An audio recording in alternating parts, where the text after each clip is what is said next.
I'm very pleased today on this Good Friday, as it turns out, to welcome Dr. Roland Griffiths, PhD, professor in the Departments of Psychiatry and Neurosciences and director of the Center for Psychedelic and Consciousness Research at the Johns Hopkins University School of Medicine, and author or co-author of more than 400 scientific research publications. And I should let those of you who aren't that familiar with scientific enterprise know that 3 publications is roughly equivalent to a PhD thesis, all things considered, in the biologically oriented or psychologically oriented research domain. So that means that Dr. Griffiths has been involved in something approximating 150 PhDs. And if you just think about that for a minute, then you can understand what that means. About 20 years ago, he initiated a research program at Johns Hopkins, which is one of the world's foremost universities, investigating, of all things, transformative psychological experiences, the mystical type and insightful type experiences occasioned by the classic psychedelic psilocybin, the active component in what are popularly known as magic mushrooms. His research has indicated that the participants in his studies rate their experiences of psilocybin use as among the 5 most personally meaningful of their lives, and later attribute to them enduring positive changes in moods, attitudes, and behaviors months to years after the experience. He's also conducting a series of intense related studies of brain imaging and drug interactions, examining the pharmacological and neural mechanisms of psychedelic action. He's conducted a series of extremely interesting and well-received therapeutic studies with psilocybin, including the treatment of psychological distress in cancer patients, and more specifically, fear of death, major depressive disorder, nicotine addiction, so smoking cessation, anorexia nervosa, and various other psychiatric disorders. His research group has also conducted a series of survey studies characterizing both naturally occurring and psychedelic occasion transformative experiences, including mystical experience, entity and God encounter experiences, near-death experiences, and experiences that have been associated with those who have had them, with reduction in depression, anxiety, and proclivity for substance use. He's also engaged in a series of ongoing studies in healthy volunteers, in beginning and long-term meditators, and most interesting, as far as I'm concerned, in practicing religious leaders. And so, well, any one of those topics would do for 2 hours, but we're going to try to delve into as many as possible in this following conversation. And so thank you so much for agreeing to talk to me. I'm extremely excited about this conversation and have been thinking about it for weeks. Well, it's a great pleasure to join you, Jordan. You and I met some 15 or 16 years ago at a retreat in California, and frankly, as this work has unfolded, and as I've followed your fascinating course, Maps of Meaning, and your other books, I really became intrigued by having a conversation with you about all this. And so I'm very grateful for this opportunity, and also delighted that you and Tammy are now back in the land of the living. in the land of the living, right. So yeah, thank you. Yeah, I was really taken with our first meeting. I remember that was just before you were about to publish the first of what are really a series of revolutionary papers. And I would say revolutionary not only for their findings, but for the mere fact that they're being conducted at all. I mean, the psychedelics burst into Western consciousness in the late 1950s and caused so much trouble and distress that they were rapidly made illegal. And that was the end of research really for, 20 years? More than that? Yeah, more than that. Yeah. And I thought that was a complete catastrophe because as a psychologist, my sense was that the most interesting possible domain of study for a truly curious psychologist was the mystical domain that appeared to be opened up by these psychedelic substances, which indicated something that we do not understand, in my opinion, at all. Yeah, absolutely right. But by the time I got to graduate school, that was University of Minnesota in the area of psychopharmacology, which is a predecessor to neuroscience. The idea of studying psychedelics was entirely off the table. As a matter of fact, it was considered a third rail issue to even suggest interest in that area. It was a career-destroying interest. Yeah, it was. Let alone a pursuit.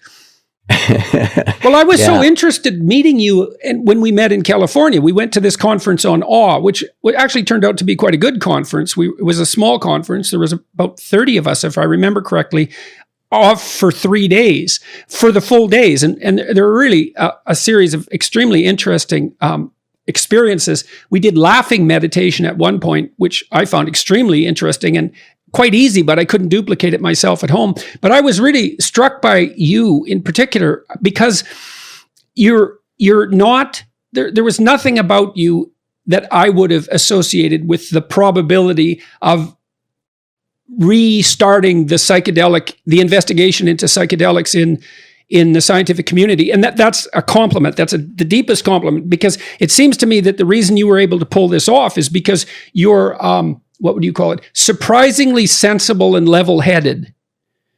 And so I'm very curious about why it was that it was you that was able to get through all the regulatory, social, career hurdles, psychological hurdles, all of that, ethical hurdles, and actually managed to establish this research program and at such a prestigious university. Why do you think you were able to do that? Part of it was the innocence with which I came into the area. So I came into the area having initiated a meditation practice.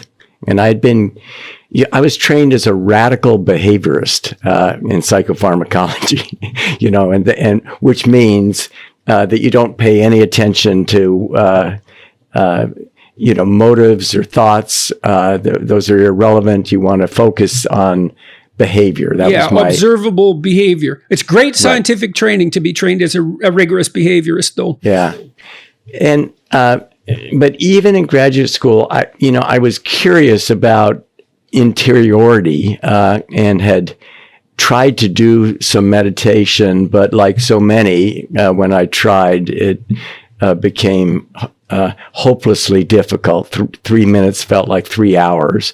And so I set that aside. I went about my developing my career in psychopharmacology at Johns Hopkins, became internationally prominent in drug abuse pharmacology, and then 25 years ago started a meditation practice again, and this time there was something fundamentally different about it, and I don't know why, but I engaged with it, and it became really intriguing to me. And there were, states of consciousness that emerged from that, getting me to ask questions about the nature of spiritual and transformative experience.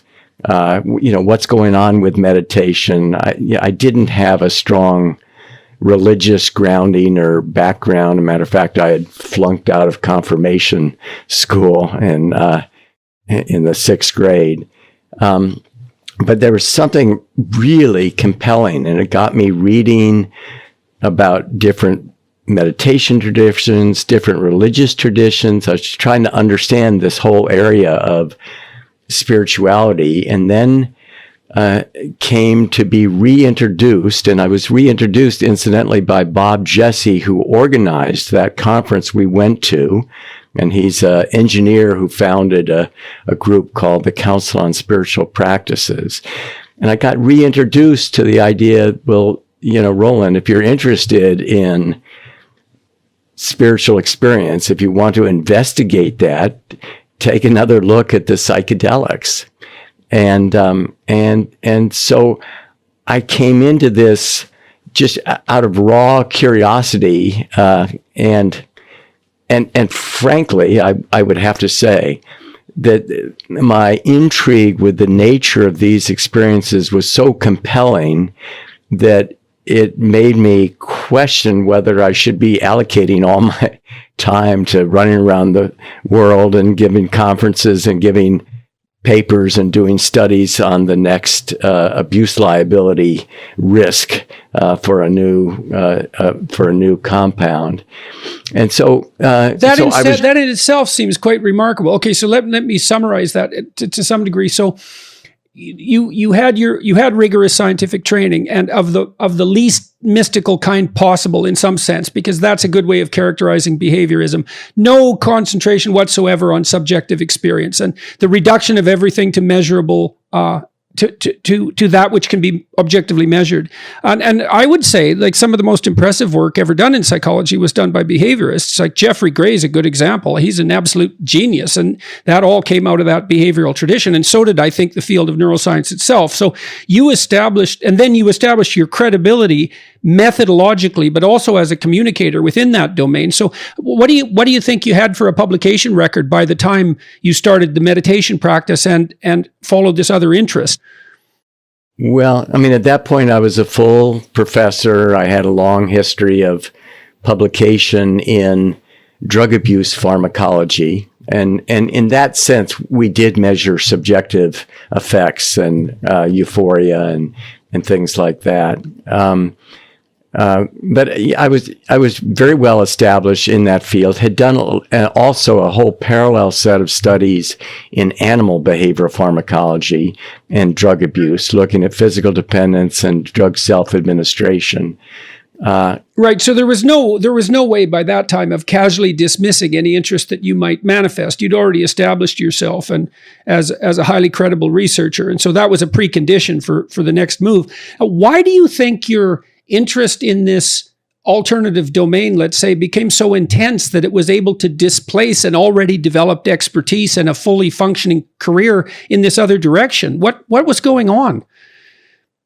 Well, there's something very compelling about the nature of these transformative experiences, and that's what we can describe the kinds of effects that emerge with the psychedelics. But more than that, in meditation, in prayer practice, there really is there arises a sense of the ineffable, and there are a lot of things tied to that, but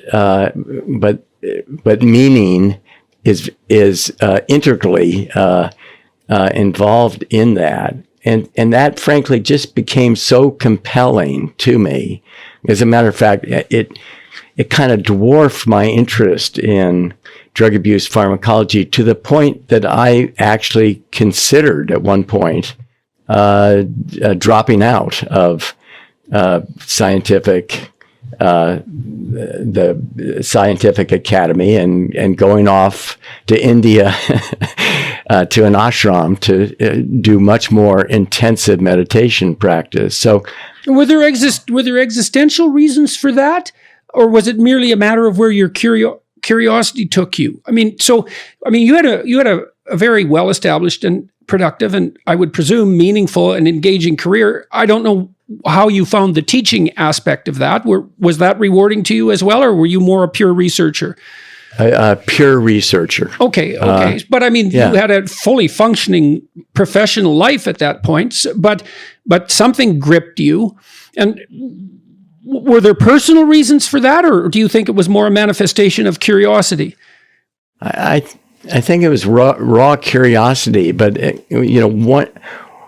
once one enters into that relationship of investigating this mystery of what it is that we're doing here, right? I mean, it's kind of the core existential mystery of being that I think comes up in this. This is my framing now. At the time, I didn't know how to even contextualize this. I knew it was something that emerged from meditation. I thought it had something to do with what religious teachings were about. I just had no context for putting that together. But it was super compelling, and it seems incredibly important. And I would say, if anything, it's at least that interest and the importance in it hasn't faded one bit for me. So why did you decide then, instead of abandoning what you'd already created and journeying, let's say, to India for the second half of your life? That's how the Jungians would think about it, I suppose, is the spiritual part of your life. Why did you decide to continue walking down the scientific pathway, and what do you think of that decision? Well, I think it's one of the best decisions I could have possibly made. Let's see. It was what I knew. I mean, it was all the tools I had. I was in a unique position. I started reading the literature on psychedelics and going, this is interesting, and I wonder if this is true. And frankly, I went into that first study, and this may have made me an acceptable person to take this on. I went into that first study with a deep sense of skepticism. I was very happy with what I was learning about the nature of these experiences from meditation. I was kind of put off by what struck me as excessive enthusiasm among those people who have continued to be engaged in psychedelics. Well, enthusiasm means to be filled with God's Spirit, so it's exactly the right word for people who've been addled by psilocybin, let's say, or hypothetically addled by it. Excessive enthusiasm, and of course that is a danger. It's not like there's any shortage of religious manias. I mean, that can manifest itself as part of manic depressive disorder, and you see religious experience of a sort often in schizophrenic delusions as well. So it's not like there's no danger there. There's plenty of danger. I agree, and there still is. And the first study was which one was that? The first study was looking at a high dose of psilocybin and comparing it to a fairly high dose of methylphenidate or Ritalin under very deeply blinded conditions. So it was a good study because you used an active placebo, so to speak. Did you have a placebo in there as well, or was it methylphenidate versus psilocybin? It was just straight up comparing methylphenidate and psilocybin, but under deeply blinded conditions where people knew that in the course of 2 or 3 sessions, they would have at least one session in which they would get a dose of psilocybin, but they were also told that they could get, I think it was 13 other psychoactive compounds. We recruited in only people who had 0 prior experience with psychedelics. So because allegedly the profile of subjective effects are so unique that people could unblind themselves. By taking in naive people, we also eliminated a potential recruitment bias of people who were had good experiences. So we could How did you convince the ethics committees that it was acceptable to first of all, to do this at all, and also the administrators at your university, and second, that it was acceptable to use naive participants? Yeah. Why did they? And do you think that in today's climate, do you think that study would now be possible? Let's say if you hadn't laid the groundwork for it. I think partly it was good luck, and partly it actually speaks very well of Johns Hopkins and their ethic review procedures. So when I assembled that protocol with some help from the Council on Spiritual Practices and counseling from Bob Jesse, when I assembled that protocol, I actually thought that there's probably less than a 50% chance it would even be approvable because of these, ethical committees. It has to go through, not only the Hopkins Ethical Committee, but FDA. And FDA hadn't approved a study giving a high dose of a psychedelic to a psychedelic naive individual for, I don't know, 25 plus years, decades. And so it was no means clear that it would even go, but it was so interesting to me. And as I said, I was losing comparative interest in the other things that I was doing, that I thought, well, why not? The ethical scrutiny that got was unlike, as you might imagine, unlike any previous protocol or even any protocol since. It went through many levels of scrutiny within my institution, Johns Hopkins, including being looked at by the dean and the managing attorney's office and whatever. And I have to say, I'm very proud of Johns Hopkins as an institution. It's stunning that they did it. I can't believe that they did it. I can't. What arguments did you marshal to put up against? Because it's so easy for a committee to, if they see risk, just to say no, because no is simple. The problem goes away, and no one's accountable for it. Yes is complicated, and so how did you convince them this was a worthwhile endeavor, especially given your own skepticism at that point? Well, it really came down to science and risk-benefit ratio. I think the big risk that most institutions would have caved in on is a political risk, a reputational risk. To be associated with psychedelics. Look, that got look Harvard what Leary did for Harvard. Yeah, exactly. But the committee at Hopkins that looked at this really put the politics to one side and weighed the risk-benefit ratio to the volunteers. What did they see as the benefit? In terms of just understanding the nature, let's see, we put it forward as a comparative pharmacology study. Okay. And we had done a lot of work with comparative pharmacology. And in fact, I had a grant from the National Institute on Drug Abuse to compare. One of my specialties at the time was sedative hypnotics. And I had a grant that had proposed to compare ketamine, which is a NMDA dissociative anesthetic, with some other compounds.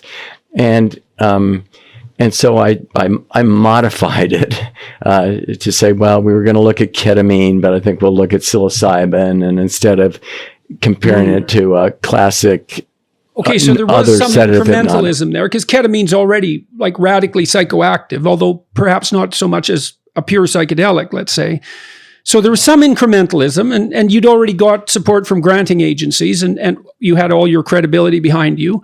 Yeah. And so what we could argue is we're looking at relative abuse potential here. Now, the study as it's published doesn't read out as that, but that was really how it was designed, as a classic comparative pharmacology study in which we could compare the effects of psilocybin to methylphenidate in healthy volunteers. We had, we could look at things right, like and so liking. I can see that would be, you could mount a pretty straightforward, valid scientific argument for that. You have methylphenidate, which is a standard psychomotor stimulant, basically dopaminergically mediated, something like cocaine. And then you have this strange psychedelic, and the reason they're addictive is not, or if they are, and of course there's tremendous discussion about that, but they don't fit neatly into the category of other abusable drugs. And so that is an issue that's worthy. It's very hard to get animals to voluntarily take psychedelics, at least regularly, whereas you can do it with cocaine with no problem. So I can see that you can make a basic science argument right there. And you said also abuse potential. Okay, fair enough. I'm still stunned that they managed it, but it's so interesting to see how much work and preparation and care at all sorts of levels had to go into that before it was made possible. And it's also even possible that maybe that caution was warranted, because one of the things that really strikes me about your research program is that it hasn't got out of hand, right? I mean, and that's what happened in Harvard in the early 60s when Leary started playing around, let's say, with LSD, which you don't play around with. You've been able to really keep this within a tightly bound scientific box while still investigating and popularizing the reality of the mystical experience for the participants. Okay, so you started the study. You had naive people. What happened? Well, what happened is the story that actually changed my career direction, because the results, I was interested in spiritual experience. I put in questionnaires into this study that had been used to measure naturally occurring mystical experiences. And Ralph Hood, who may have been a participant in the meeting that we went to. I think we met Ralph there, yep.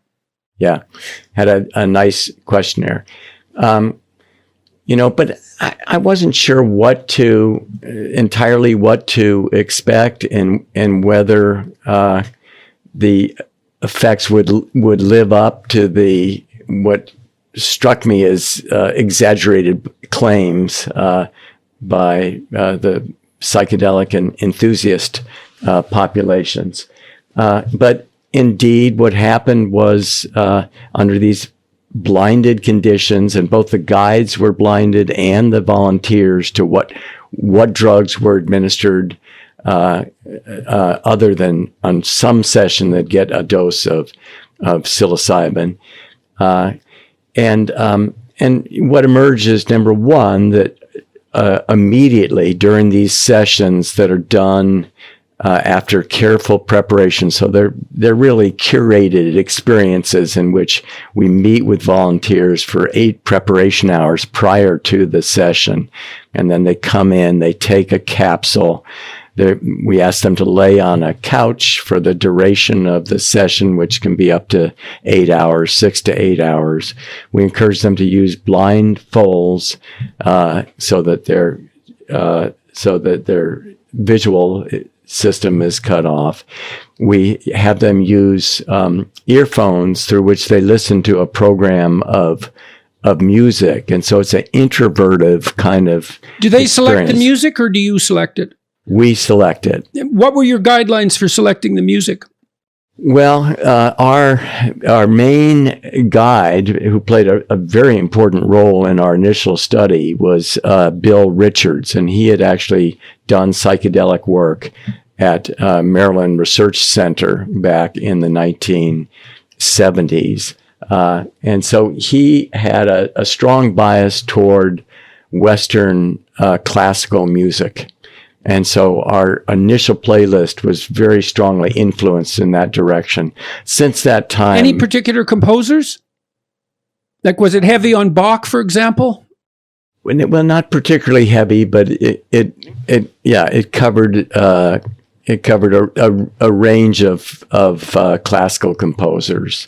See, I'm focusing on that because, I mean,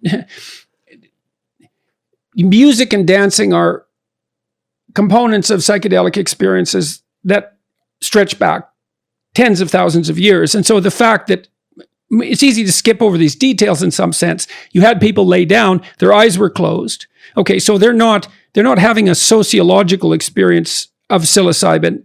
They're having an interior experience. And then you use music, and God only knows what music does in the final analysis. But and it's certainly the case that there isn't a tremendous amount of space between classical music and religious music. And so there's all sorts of things that you've done that are implicit in the experiment that are integral in some indeterminate sense to the outcome. Now, these preparation sessions, 8 hours. Okay, what are you doing with people during those 8 hours, and why? Let's see. The preparation is really developing rapport and trust with them. These experiences can be hugely disorienting, and fear, anxiety can arise at very strong magnitude. It's very important that people feel safe and cared for. So I think of it that we're trying to create a container around these experiences. They have to trust sometimes they're called guides or sitters. They really have to implicitly trust these people to take care of them. Okay, so how important do you think, because you said they have to feel safe, but I would think that it's more that they have to be safe. And you know what I mean? That if this is why psychological research in particular is so likely to go astray, because its validity depends on integrity in ways that aren't obviously measurable or describable in a research paper. So, I would think, and please correct me if I'm wrong, that if you didn't have exactly the right sort of people, qualified, intelligent, insightful, competent, caring, awake, all of that, and dedicated to actually taking care of the research subjects, like none of this can be a show for that to work right. Because this can go wrong very badly, and it didn't go wrong. So to what degree, how did you select the people who were going to serve as the protectors / guides, and what were you thinking about when you did that? So in that initial study, Bill Richards, who I already mentioned, came in. So Bill came in as someone who was already a strong believer in the power of these kinds of compounds. So we actually, he was a perfect person to bring into in that role. And was he associated with the Council of Spiritual Practice? Was he a Bob Jesse contact? He was, actually. Okay. Bob So Jesse you drew from that domain of expertise already. Yeah. And he's a psychologist in the Baltimore area. And now, he may very well be among the absolutely most experienced psychedelic therapists in the world. So he already came in with substantial experience. He was our primary guide throughout that first study. And he trained an assistant guide who's with us still, Mary Casamano. And it was the pair of them that in that very first study that provided that rapport, trust, and support before, during, and after. And the aftercare is also important. But that relationship is critical. And you're right, people, they have to feel safe and they have to be safe. And that's the value of doing this under within the institutional structure of something like Hopkins, because people know that what we're doing is giving them a compound that we know to be psilocybin, in this case synthesized psilocybin in capsules, and it's done under medical supervision. And if anything went amiss medically, we're capable of intervening. And medical intervention is very rare. I mean, these drugs turn out to be remarkably safe.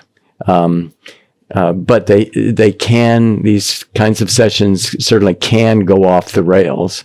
And so that's the nature of that preparation and caring and being with them in the session. We've probably been, possibly more conservative than we need to. Our sessions even today involve 2 sitters or guides there throughout the whole duration of the 6 or 8 hours. So people are tucked into their couch. They're asked to go inward. We're not guiding the session per se. We're asking them to pay attention to their own experience as it unfolds. We'll check in with them occasionally. What about mindset? Like, what do you tell the people about to prepare psychologically for the experience? How are they informed? What do you want? How do you want them to react? Let's see. We want them to go in and be deeply curious about what they have to learn. Okay. So you want them to be open and let it go and let it happen. And you say, we'll take care of you, but you can let it happen. Yeah. Let it go, be open, trust, and we prepare them to not necessarily expect, but not rule out the possibility that what may emerge during the session is something that they'll find absolutely terrifying or anxiety producing. Okay, so they know that. Oh, absolutely. Okay. And so I almost how often do people encounter? So, I mean, the experiences are exceptionally profound and range across the full range of emotional significance. In fact, past the normal ranges of emotional significance. So how frequently in the experience is the negative end of the human experience magnified? Actually, quite frequently. So in our first study, about 30% of volunteers would have said, actually rated it at the end of the study, that sometime during the experience they had an experience of fear or anxiety that they would rated extreme.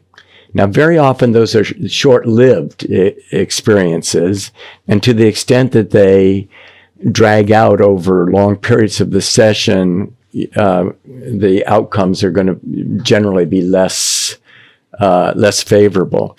But I think it's actually a very sobering statistic that in spite of all the selection we do, I mean, we've already screened out people for whom we don't think we can develop rapport and trust. We've screened out individuals, with borderline personality disorder, for instance. And so we've already selected a group of people who are open and curious.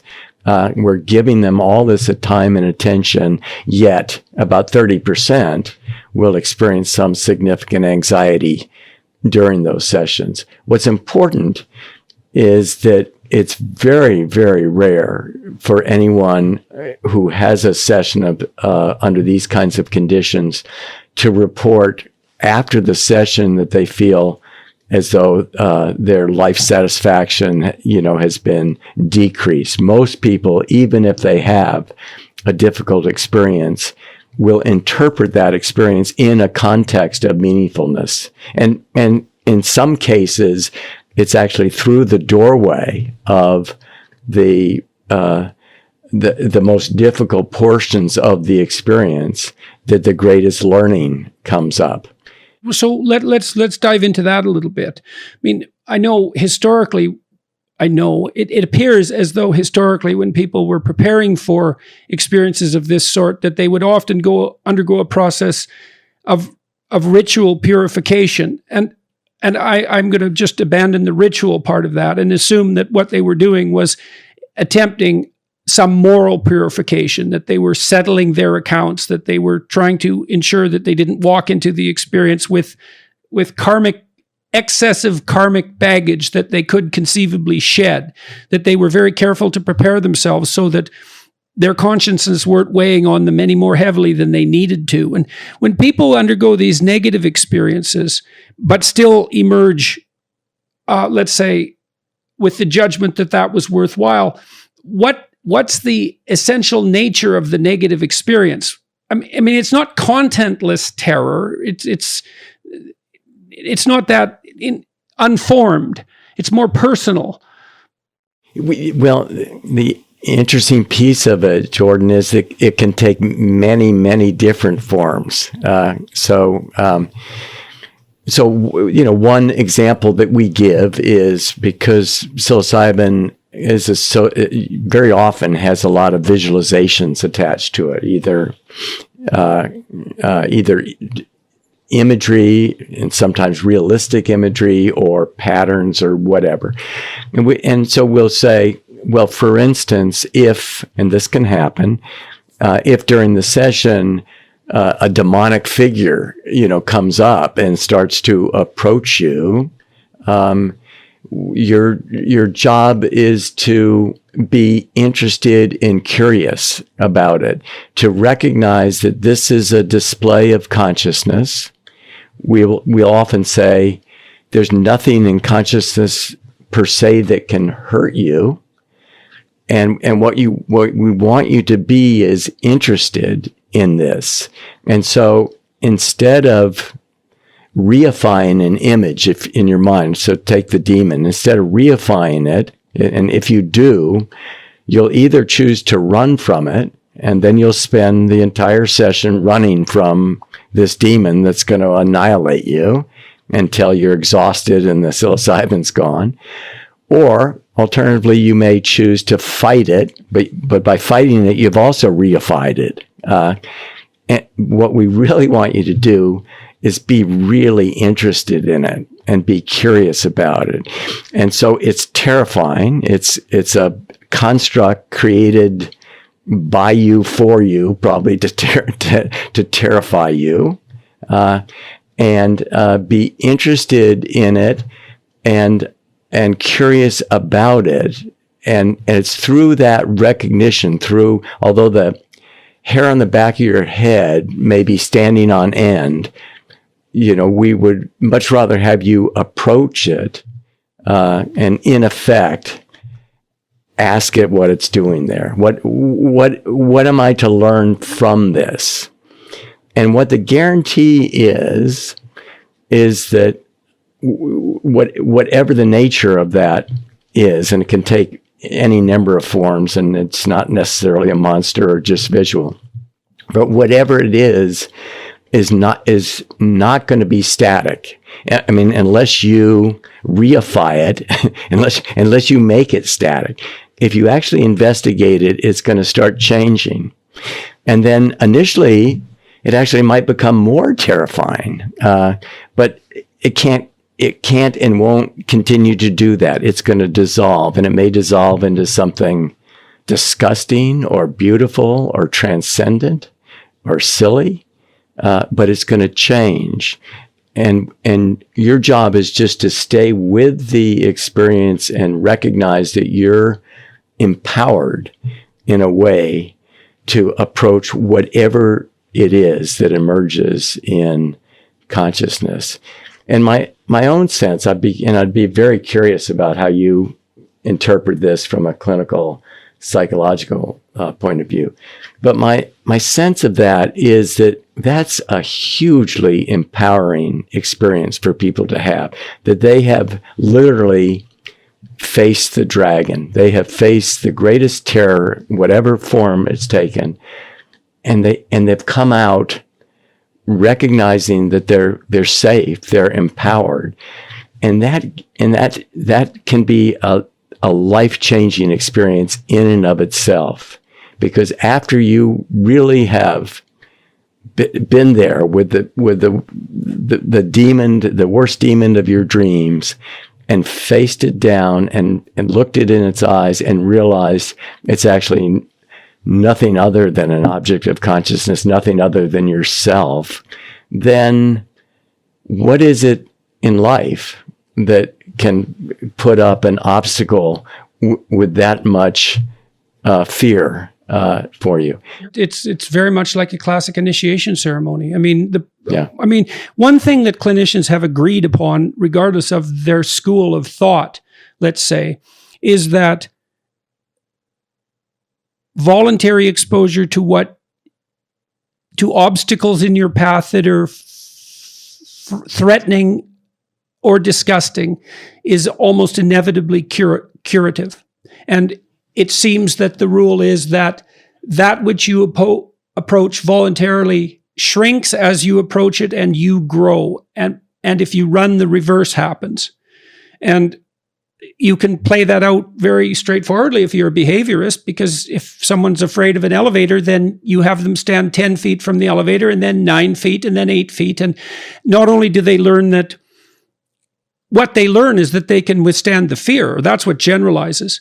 And you don't get symptom substitution the way the psychoanalysts thought, because you're probably not counter conditioning the fear. What you're doing is showing the person that there's more to them than they thought. And there isn't anything more salutary than that. And that is precisely why you're encouraged, let's say, in mythological stories, to confront the dragon and get the gold. That's the basic story. And it's very interesting how that becomes portrayed in a psychedelic experience. I mean, what do you make? Okay, there's two directions there. I'd like to continue the discussion of the study. Okay, so what happened to you as a consequence of running this study, and how did that influence what you did? And then what happened culturally as a consequence of reporting this study?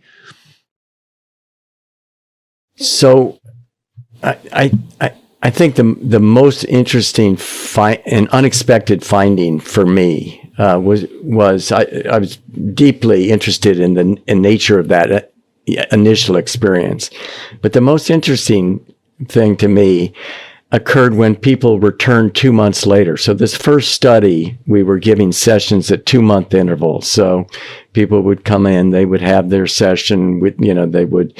The guides would meet with them intermittently beforehand.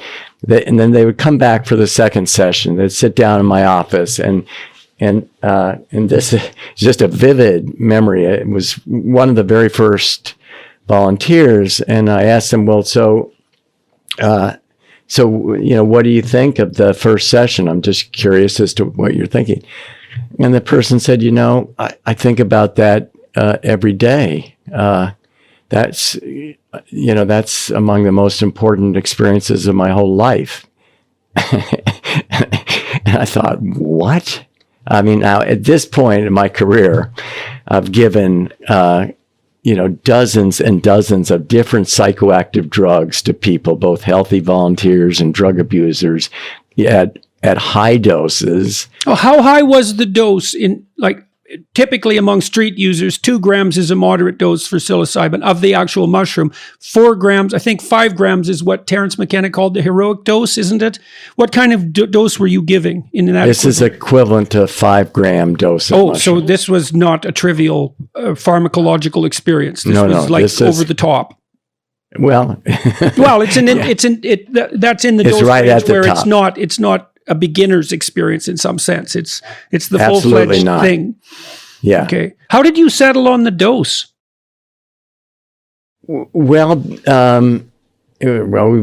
we wanted to provide a strong test of what it was that psilocybin could do. That is the same dose, although we did it on a weight basis, but it's the same dose that Walter Pahnke gave in the famous Good Friday experiment. And given that this is Good Friday, we can reference that. That was the study done in Harvard, back in the very early 60s.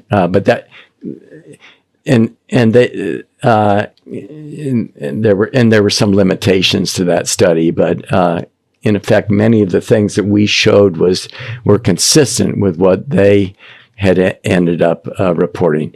But we knew from the literature that psilocybin at that dose had been given safely in various studies. So we thought that there wasn't any great value in studying a range of doses, nor could we afford to do so, because this study was supported partly through a pre-existing grant, but also significantly through philanthropic support.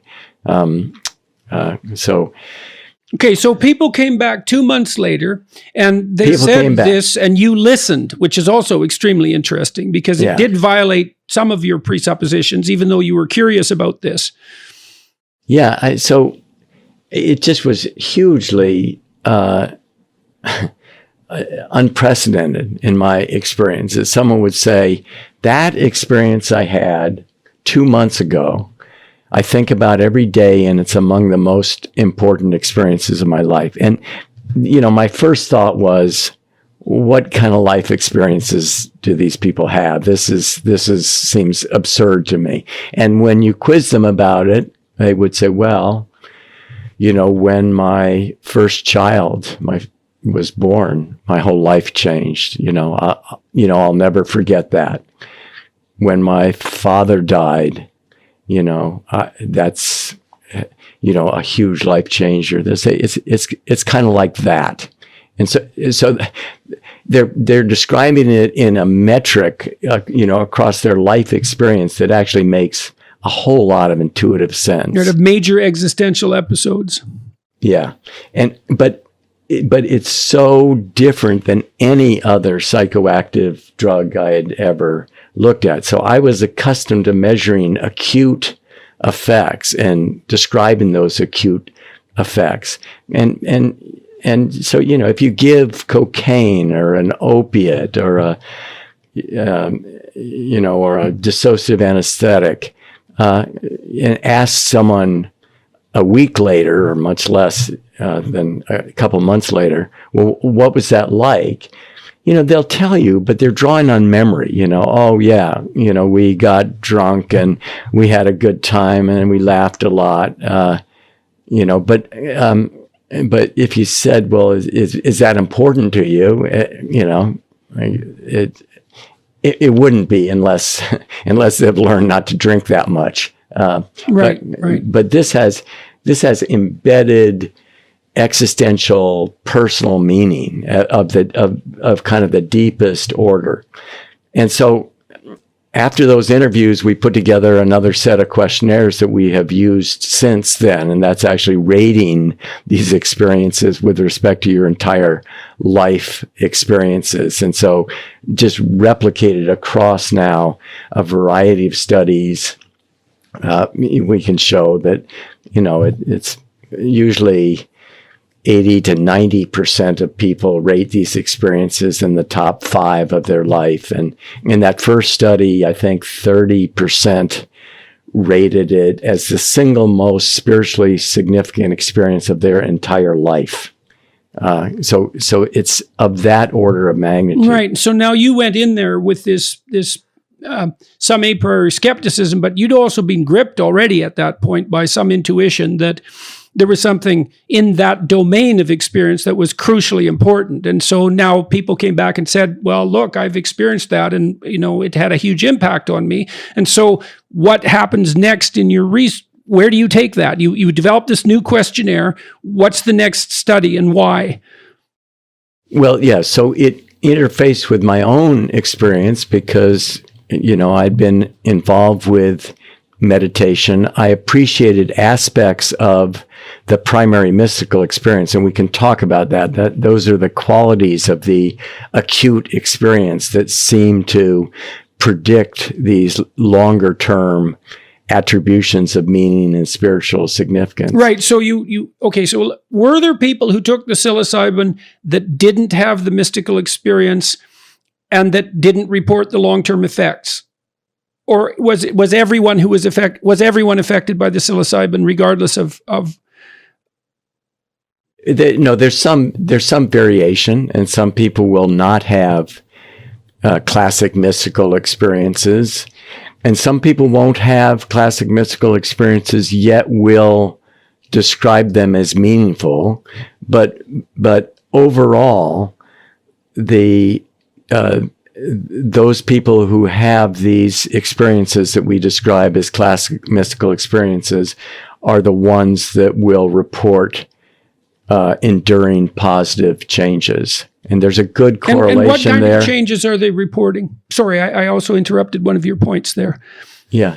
Let's see. So they're reporting, in the most general terms, positive changes in attitudes about themselves, about life, their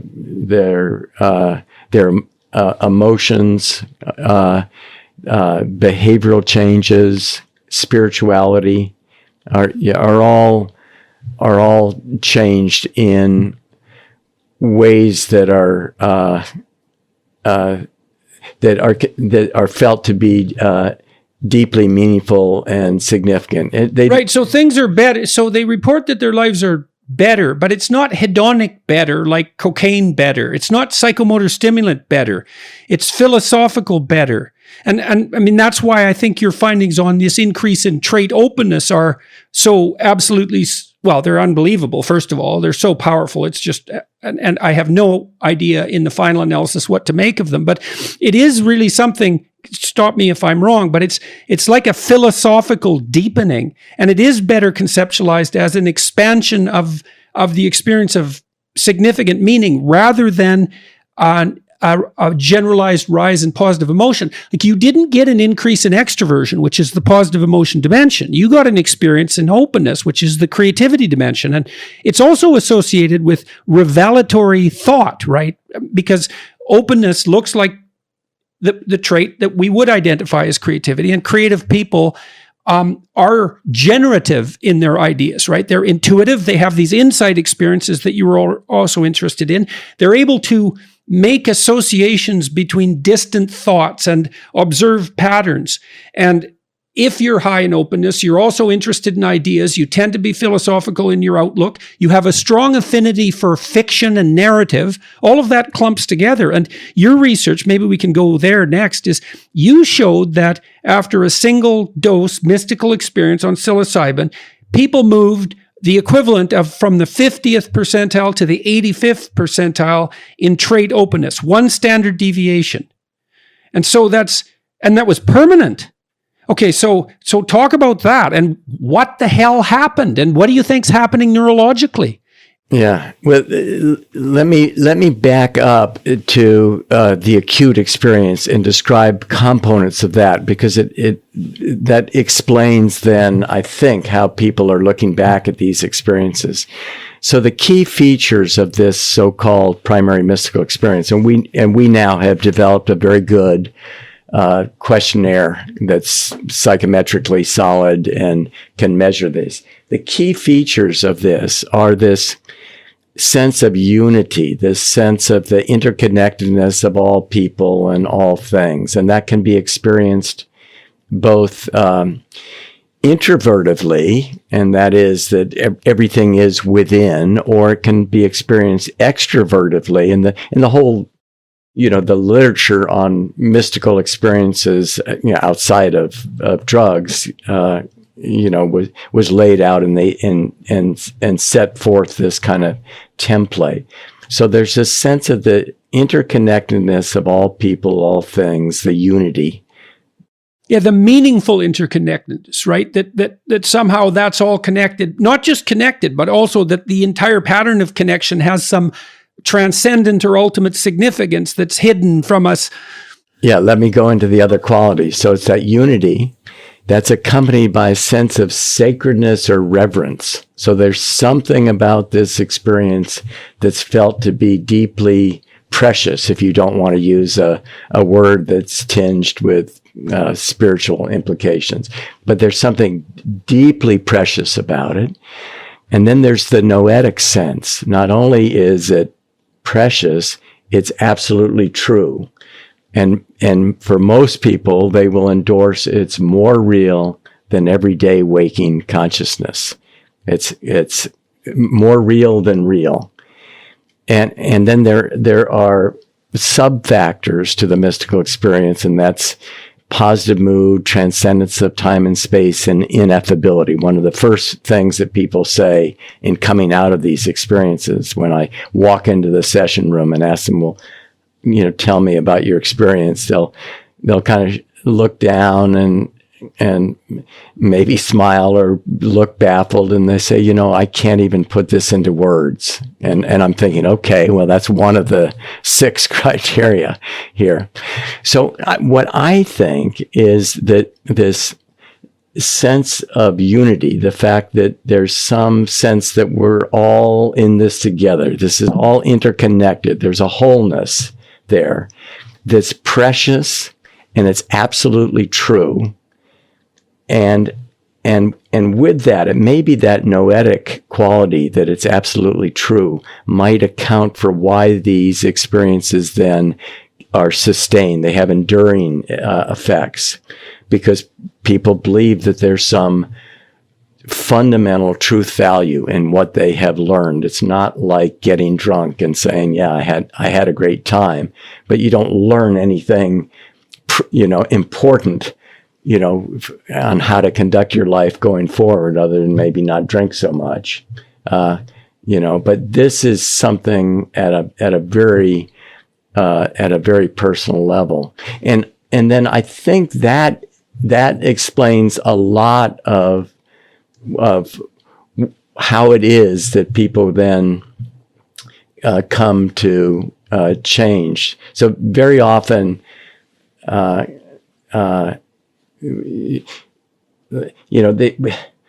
there's a level of meaning making. I mean, this is right down your alley, George. There's a level of meaning making that comes out of these experiences that end up rewriting the personal narrative that the person has about themselves and about their place in the world, and that accounts for these enduring changes and the fact that people then become behaviorally much more flexible.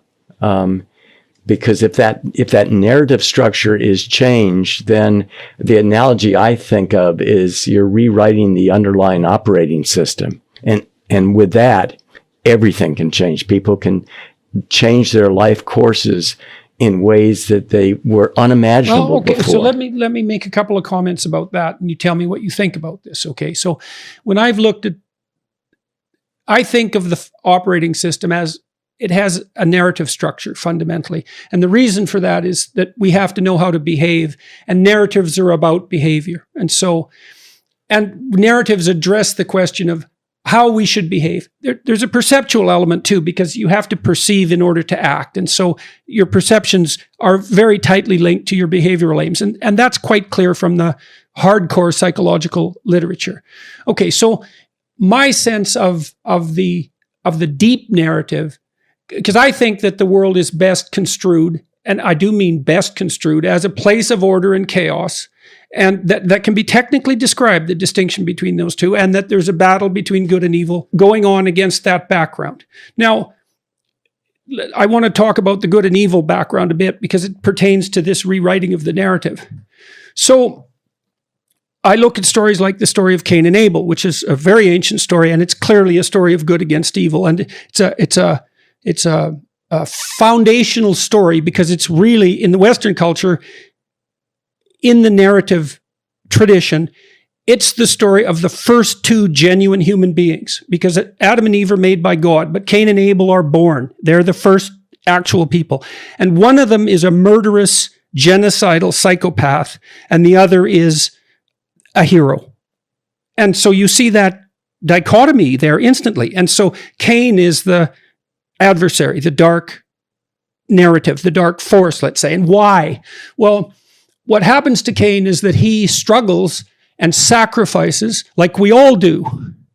We make our sacrifices in the present, and we assume that by doing so, the benevolence of the world will manifest it to us.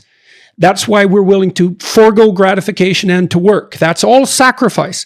And so Cain sacrifices, but God rejects his sacrifice. And the story is brilliantly ambivalent about why. And the reason that's a brilliant ambivalence is because you can work diligently and make the proper sacrifices as far as you're concerned and yet fail, which means that all that work, all that foregone gratification, that pact with God, what is it that God has with the Israelites? There's a name for that. Covenant. The implicit covenant has been broken. And Cain responds to that with tremendous anger, right? He raises his fist against the sky and shakes it and says, this should not be. And then he takes revenge. He says, I will destroy what is most valuable to you. And so he goes after Abel, who is an ideal person, whose sacrifices are welcomed by God, and he kills him. And then all hell breaks loose in the aftermath of that in Cain's relatives. And like the more I delved into that story, the more it shocked me. I couldn't believe that much information could be packed into what's essentially 12 lines. Okay, so now imagine that in each of our souls, we have this competing tendency. You know, we see the suffering and the horror of our lives, the vulnerability and the mortality of everything that we love. and cherish and our failure, and that turns us against being. You talked about being at the beginning of this. That turns us against being. And then there's the other part of us that maintains faith and that strives forward, but each of us is an intermingling of those. And so the rewrite seems to me to be something like the revelation that the positive end of that set of propositions is actually true, that things are interconnected, that things are fundamentally good, that love and truth can actually prevail. And that gives some experiential weight that can be used as a counterposition against that destructive cynicism. And the psychedelic, the mystical experience seems to allow for that transformation. Does that seem, what do you think of that?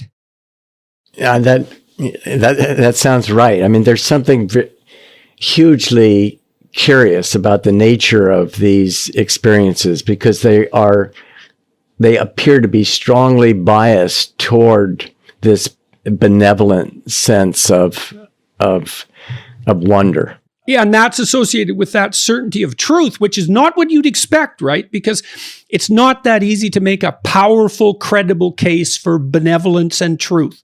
We're not even wired that way because we overestimate, we over-experience the magnitude of negative experiences. We're more sensitive to them. So it's surprising that would emerge. It's unlikely.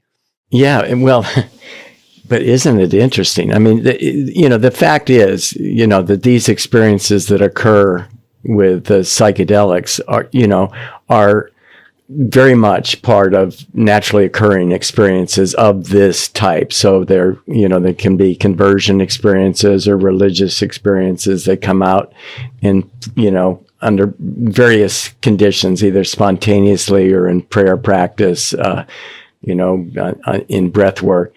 So, I mean, to me, I conclude that we're wired to have these kinds of experiences. So that in itself is an absolutely radical claim. I've gone after some of the Darwinians the atheistic Darwinians that I've talked to for failing to take into account what I regard as the preponderance of scientific evidence indicating that the religious instinct is real and that it's biologically grounded. It's like, okay, it's real, it's biologically grounded. What do you have to say about that from an evolutionary perspective then? Is that a spandrel? It's like, no, because it looks like it's central to the development of human culture itself. Not only is it not a spandrel, it's like the opposite of a spandrel. And so what are we supposed to conclude if we conclude that the religious instinct has actually evolved? It's deeply biological, and it speaks of like a benevolent and truth-oriented teleological reality. That is not the way our culture is constructed. Well, this was the question I was going to pose to you. What's going on here? That's exactly what we're trying to figure out, isn't it? Just what the hell is going on here? Yeah, what the hell's going on? And just to reflect it back on, was it a good decision to follow this? I mean, what's more important than this, Jordan? What's more important than finding out what's going on here? Well, I actually can't believe how important this is. I've been studying the psychedelic literature for 20 years and in as deep a manner as I can possibly manage. And every time I think I have some grasp on how important it is, I learn something else and I think, oh, it's way more important than I thought it was. It's of crucial significance. It's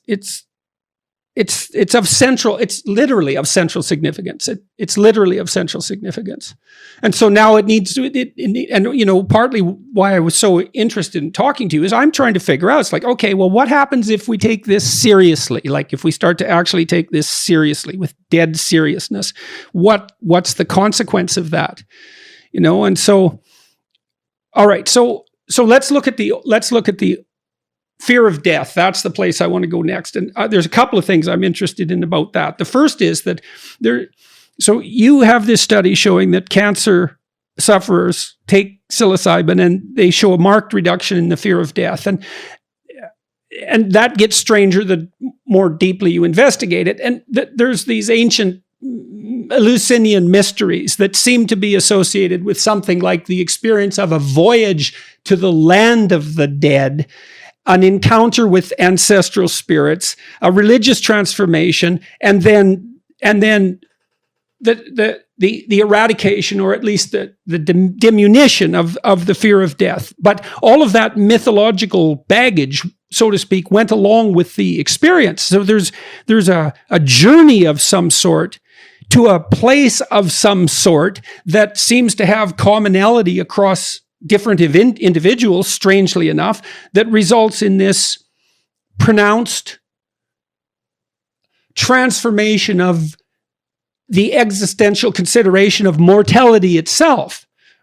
So it's, again, of sufficient significance so that there's no end to how deeply you can investigate it. So tell me about that experiment and what you saw happening and what you've made of it.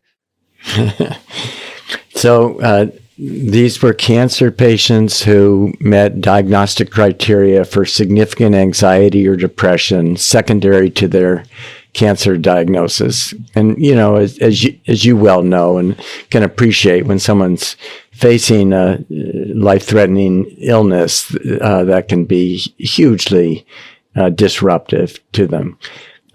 So the study was simple study. It was blinded and done very rigorously, but people ended up getting a high dose of psilocybin at some point. And after doing so, their depression and anxiety drops just precipitously. It remains completely low out to the 6-month point, and another group that ran a parallel kind of study did a follow-up 5 years, and they're still reporting those kinds of effects. So these are those kind of enduring changes. So, you know, what's going on there? Well, it's a mixture. Part of it is a different attitude about death and dying. And we're actually analyzing data from a huge survey right now on changed attitudes about death and dying secondary to psychedelic exposure, and comparing that to the kinds of changes that people have that occur naturalistically, such as near-death experiences, where you get that same kind of shift. So that's certainly an element, but there's also related to that is this sense of benevolent unity, that there's something about this mystery that we find ourselves in. So something cropped up. Let me tell you about it. So our life is dependent on death because our cells are constantly dying, and if death isn't regulated properly within us, we get cancer, for example. So the fact of our healthy existence is actually paradoxically dependent on death itself. The proper amount of death keeps us healthy. And, you know, it's so interesting because that's also true psychologically, is that you have to let old concepts die, and they don't like to die. It's a painful experience to have the old you die in the light of new experience. It's painful enough so that people will resist it. But there's this benevolent death that's a reparative mechanism. And when I've allowed my intuitions to extend themselves as far as possible, I think, well, that's true of being itself, is that in a manner that we can't comprehend, death plays a restorative role. It's something like the precursor to resurrection. And God only knows where that idea goes. But I believe that these mystical experiences provide a window into that there's this mechanism of death at work, but it's a reparative and creative mechanism, all things considered. It's building towards something that we have an intuition of and want to participate in, and are tortured by our conscience for not participating in. And a glimpse of that,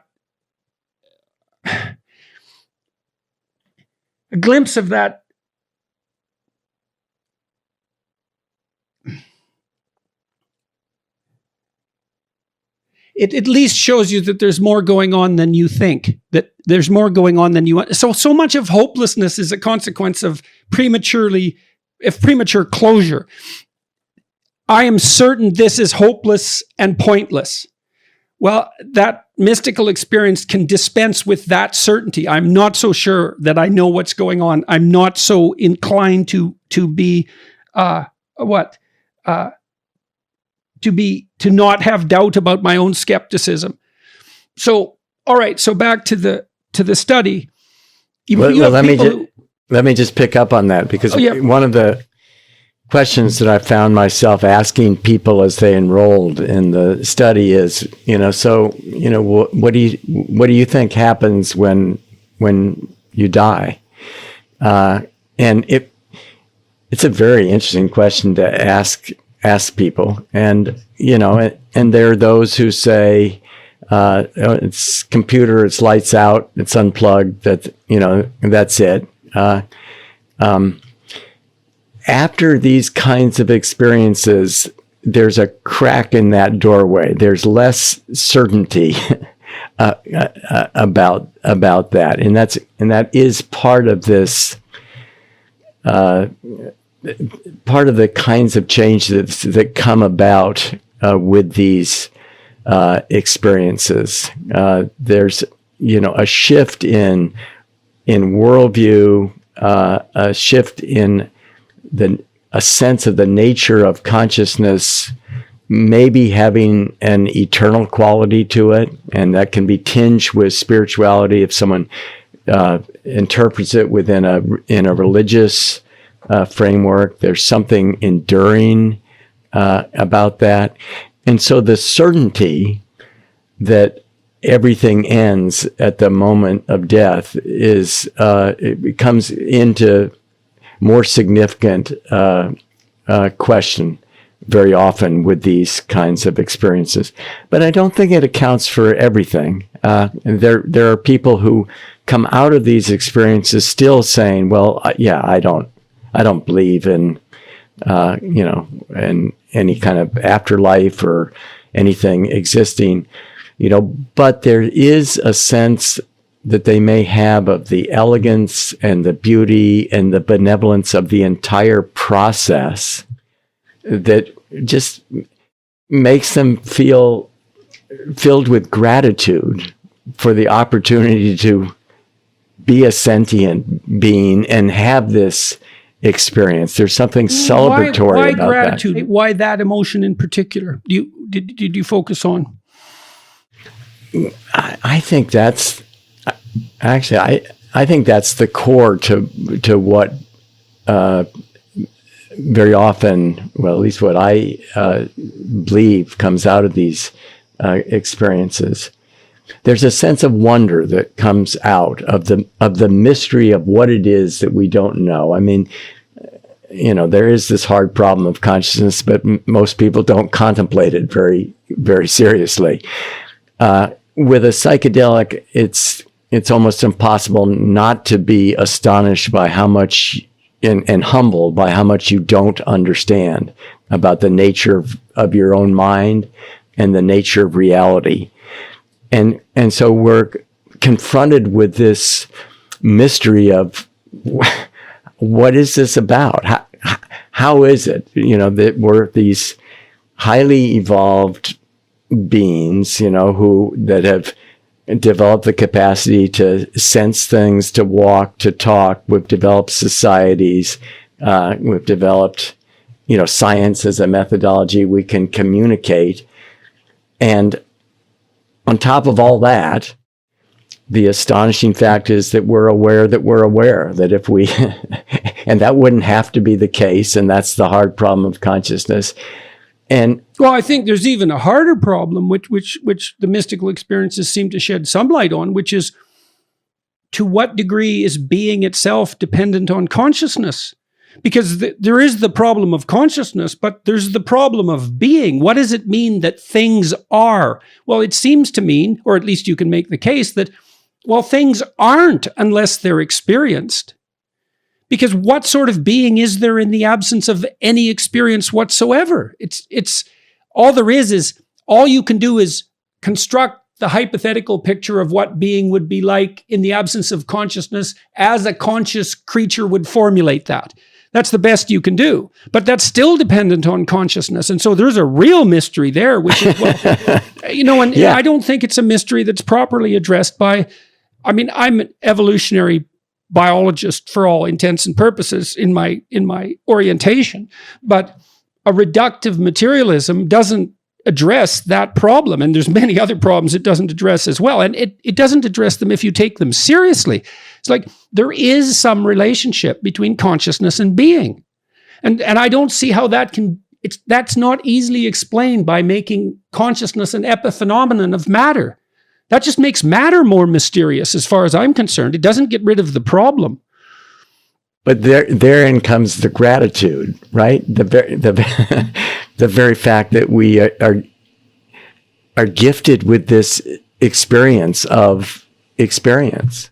Well, I ended my last book with a chapter, "Be grateful in spite of your suffering," and that was the end of a 2-book cycle of thinking. And I put it at the end as the culmination. Like, what's a final moral rule? Well, that's it, because that's the antidote to Cain.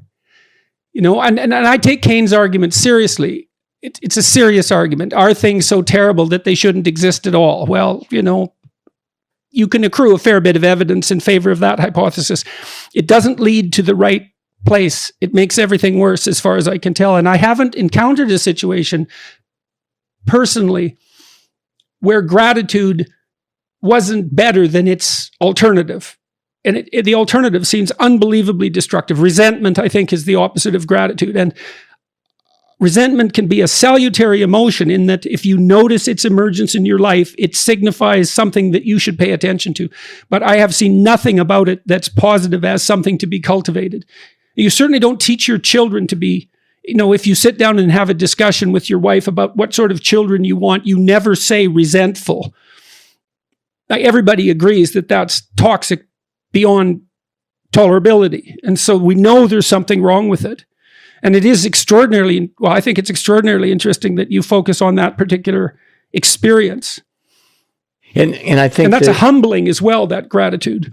Oh, it's hugely humbling. The first experience, you're looking into the existential mystery, right, of being.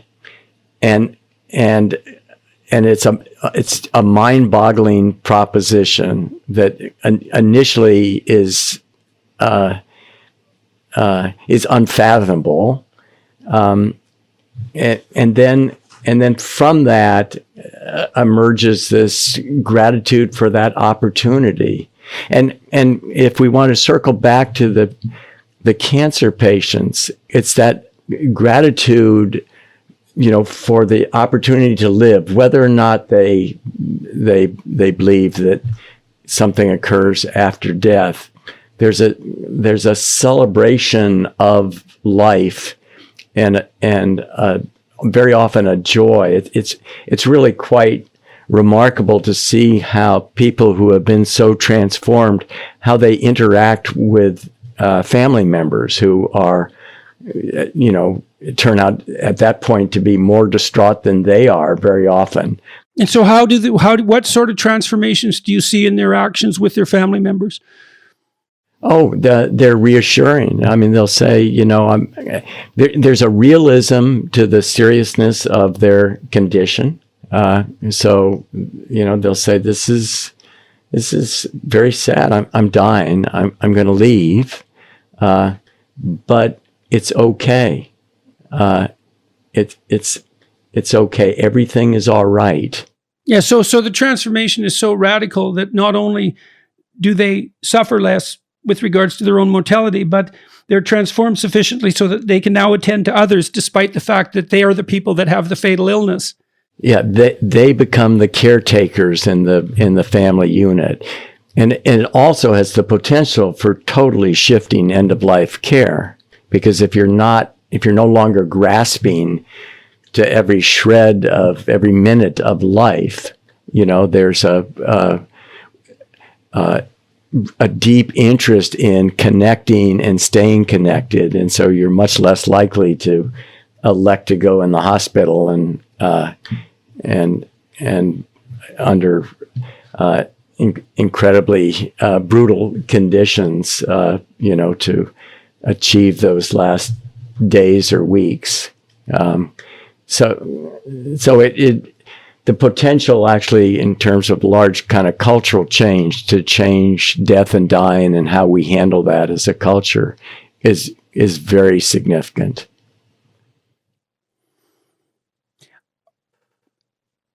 Why psilocybin? Why did you pick psilocybin? Well, a couple reasons. One, its duration of action is clinically manageable, so it's not too short. If you did intravenous DMT, that's a matter of 15 or 20 minutes, and this gives you a longer period of time to have an experience and then to reintegrate that experience. But it's not nearly as long as something like LSD, which is like a 12-hour time course, which is just taxing for everybody and pretty clinically unmanageable. There's a sense, but I don't think we have good data on this, that psilocybin can be gentler than LSD psychologically. I'm not positive about that. But the most important piece of it is that most people can't spell psilocybin, and it simply didn't have the cultural baggage that LSD did. I think it turns out to be a really good pick for a model system. But there are literally thousands of other compounds that could be synthesized that are going to have a different influence on the nature of consciousness that should be and will be explored over time. I've been reading this book recently, The Immortality Key by Brian Muraresku, and he's making a case that has been made by other people, although he makes it in a very interesting way and a very original way. It's reminiscent to me of John Allegro's work from the late 60s, which sort of got pilloried at the time because, well, that was just when LSD and all the psychedelics were being made illegal, and Allegro was sort of lumped in with the hippie types and ignored. I read The Sacred Mushroom and the Cross years ago, and I thought, he's a linguist, and he claims to have gathered an immense amount of linguistic data suggesting that early Christianity was a mushroom cult. And I couldn't assess his claims because I'm not a linguist, but it certainly looked to me at the time like it was an extraordinarily serious book. And I read it and I thought, I have no idea what to do with this information. I can't tell if it's credible or not. And if it is credible, well, then what? Like, what in the world are we supposed to do with this? And then Muraresku, he's making a strong case that the Eleusinian mysteries were, in which the Greek society that gave rise to the West, let's say, was deeply embedded within a psychedelic religious tradition that was actually an integral part of the culture, not some peripheral element, but a central element. That was also the case with the cult of Dionysius, the god of the wine, and that Christianity took many of the mysteries, including the sacrament, from the Dionysian cult. And so I think, and I certainly think, that the Book of Revelation bears all the hallmarks of a classic psychedelic experience. So then I'm thinking, well, what are you supposed to think about that exactly? I mean, I take the fact that our society is Judeo-Christian and its underlying narrative structure extremely seriously. I think that's true as a fact. Whether it's the right way for things to be is a different question, but and also an important question.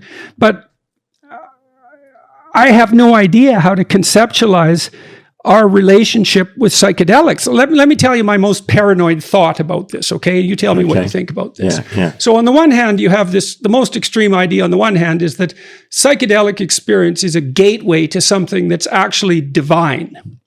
And God only knows what the significance of that is. But here's another thought. There's this, that parasites can hijack nervous systems. So there's this one example of I may not get this story exactly right, but there's this parasite that hijacks ants' nervous systems and the insects and makes them climb up like a stalk, and they pincer themselves to a leaf, and then their body fills up with the parasite spores and they explode and the parasites go everywhere. And so the parasite has evolved to hijack the ant's nervous system. And there's plenty of examples of parasites doing that sort of complex thing over time. There's a parasite that lives in cats that makes rats less fearful. And they're more likely to be caught by cats, which is quite interesting. And so then I'm thinking about psilocybin, and it's this mushroom, and it produces this chemical, and nobody really knows what good the chemical is to the mushroom, and it has this immense effect on us. And have we been using psilocybin for 500,000 years? And have we been distributing its spores everywhere? And is it a parasite that's hijacked our nervous system? And the way it's done that is by producing this religious experience that we value. I mean, that's the most devastating materialistic critique of this psychedelic idea that I've been able to formulate. And I mean, one piece of counter evidence to that, I think, is the fact that I think the evidence seems to suggest that the psychedelic experience is salutary from the perspective of mental and physical health rather than destructive. But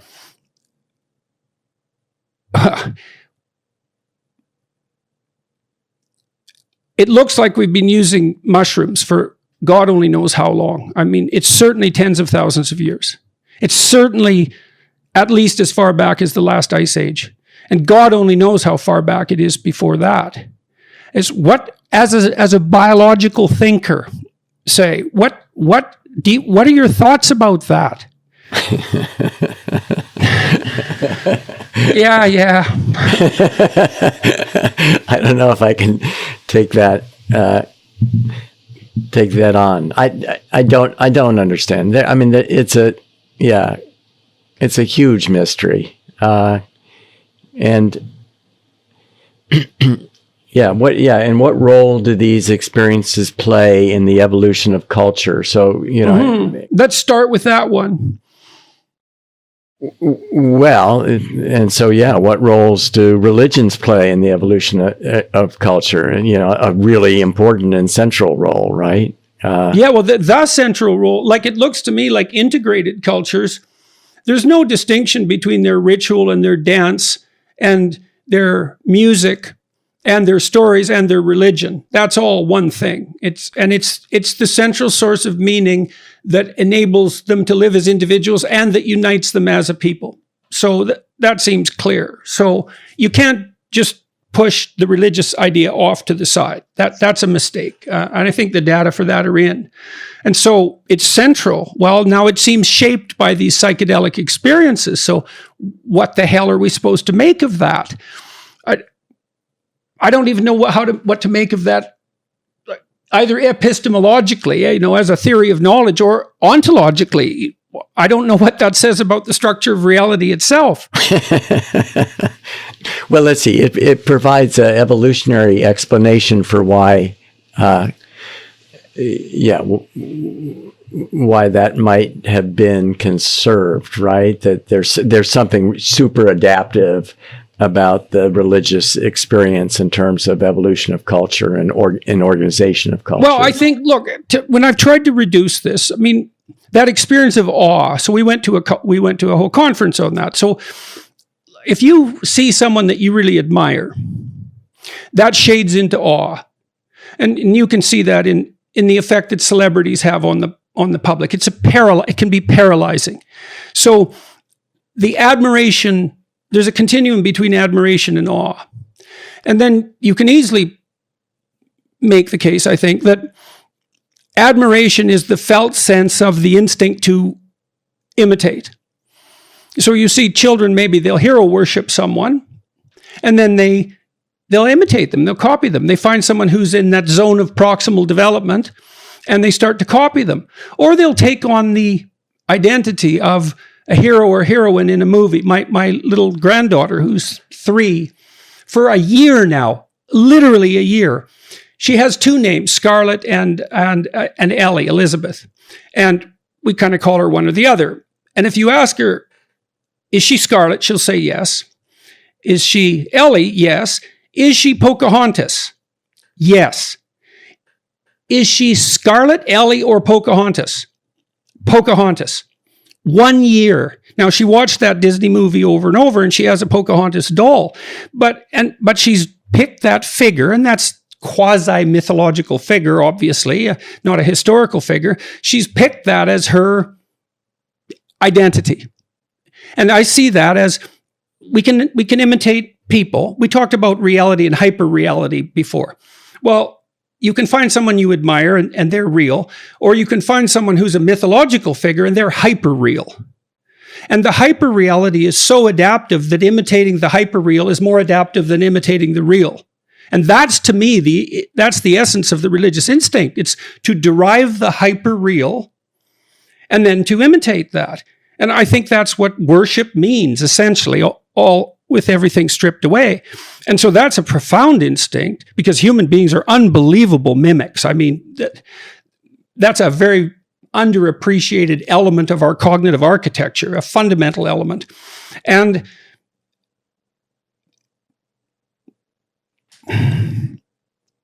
that instinct to admire and experience awe facilitates that mimicry, and that increases the probability of the manifestation of complex adaptive behavior. Okay, so, and then what that makes of the religious domain something real, as far as I'm concerned, even real from the biological sense. But that deepens the mystery of the involvement of the psychedelics in that. Like, are they parasitizing that? Or are they, like, cocaine hyperstimulates the psychomotor stimulant system?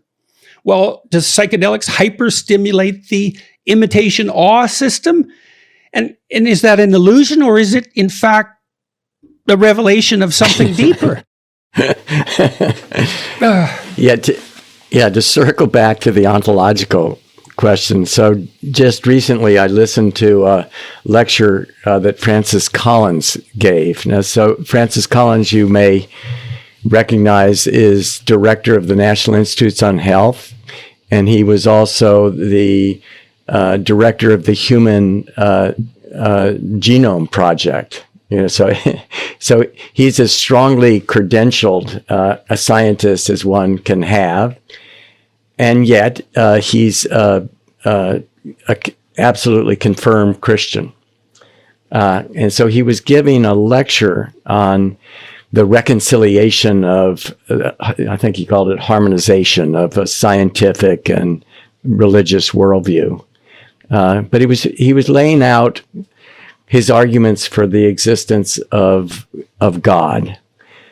And one of them is what would be his claim, and it's an interesting claim, and you could argue it, but the existence of moral law, that there is an absolute moral law. Well, look, I looked at Jack Panksepp's work, and he shows that you see complex morality emerge in rats in iterated play, which is a crucial issue, right?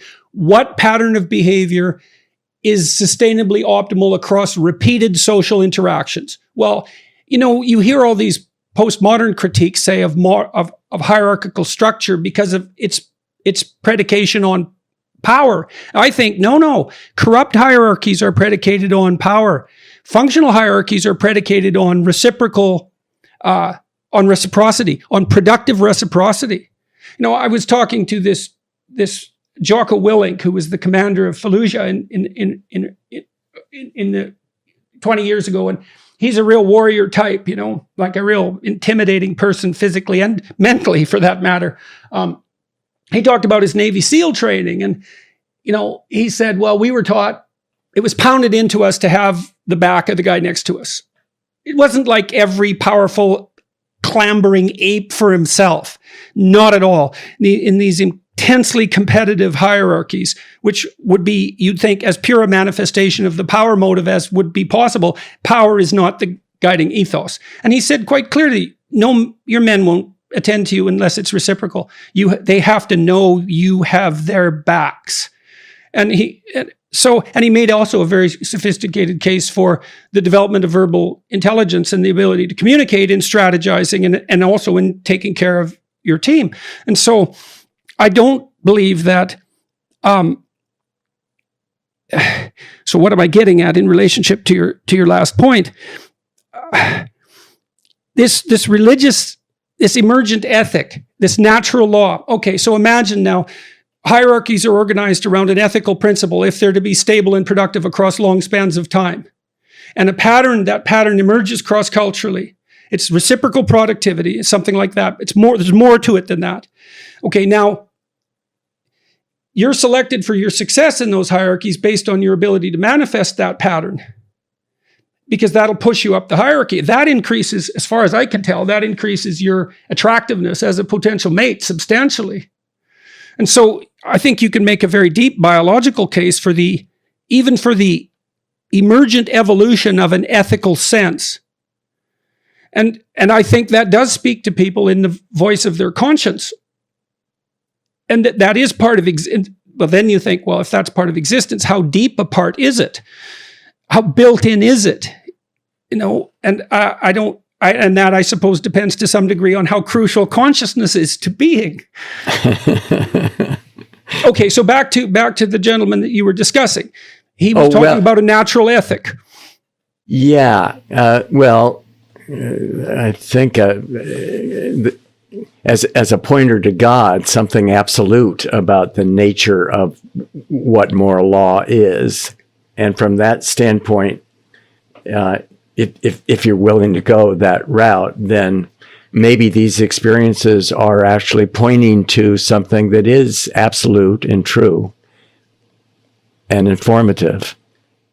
Do you think that's true? I don't know.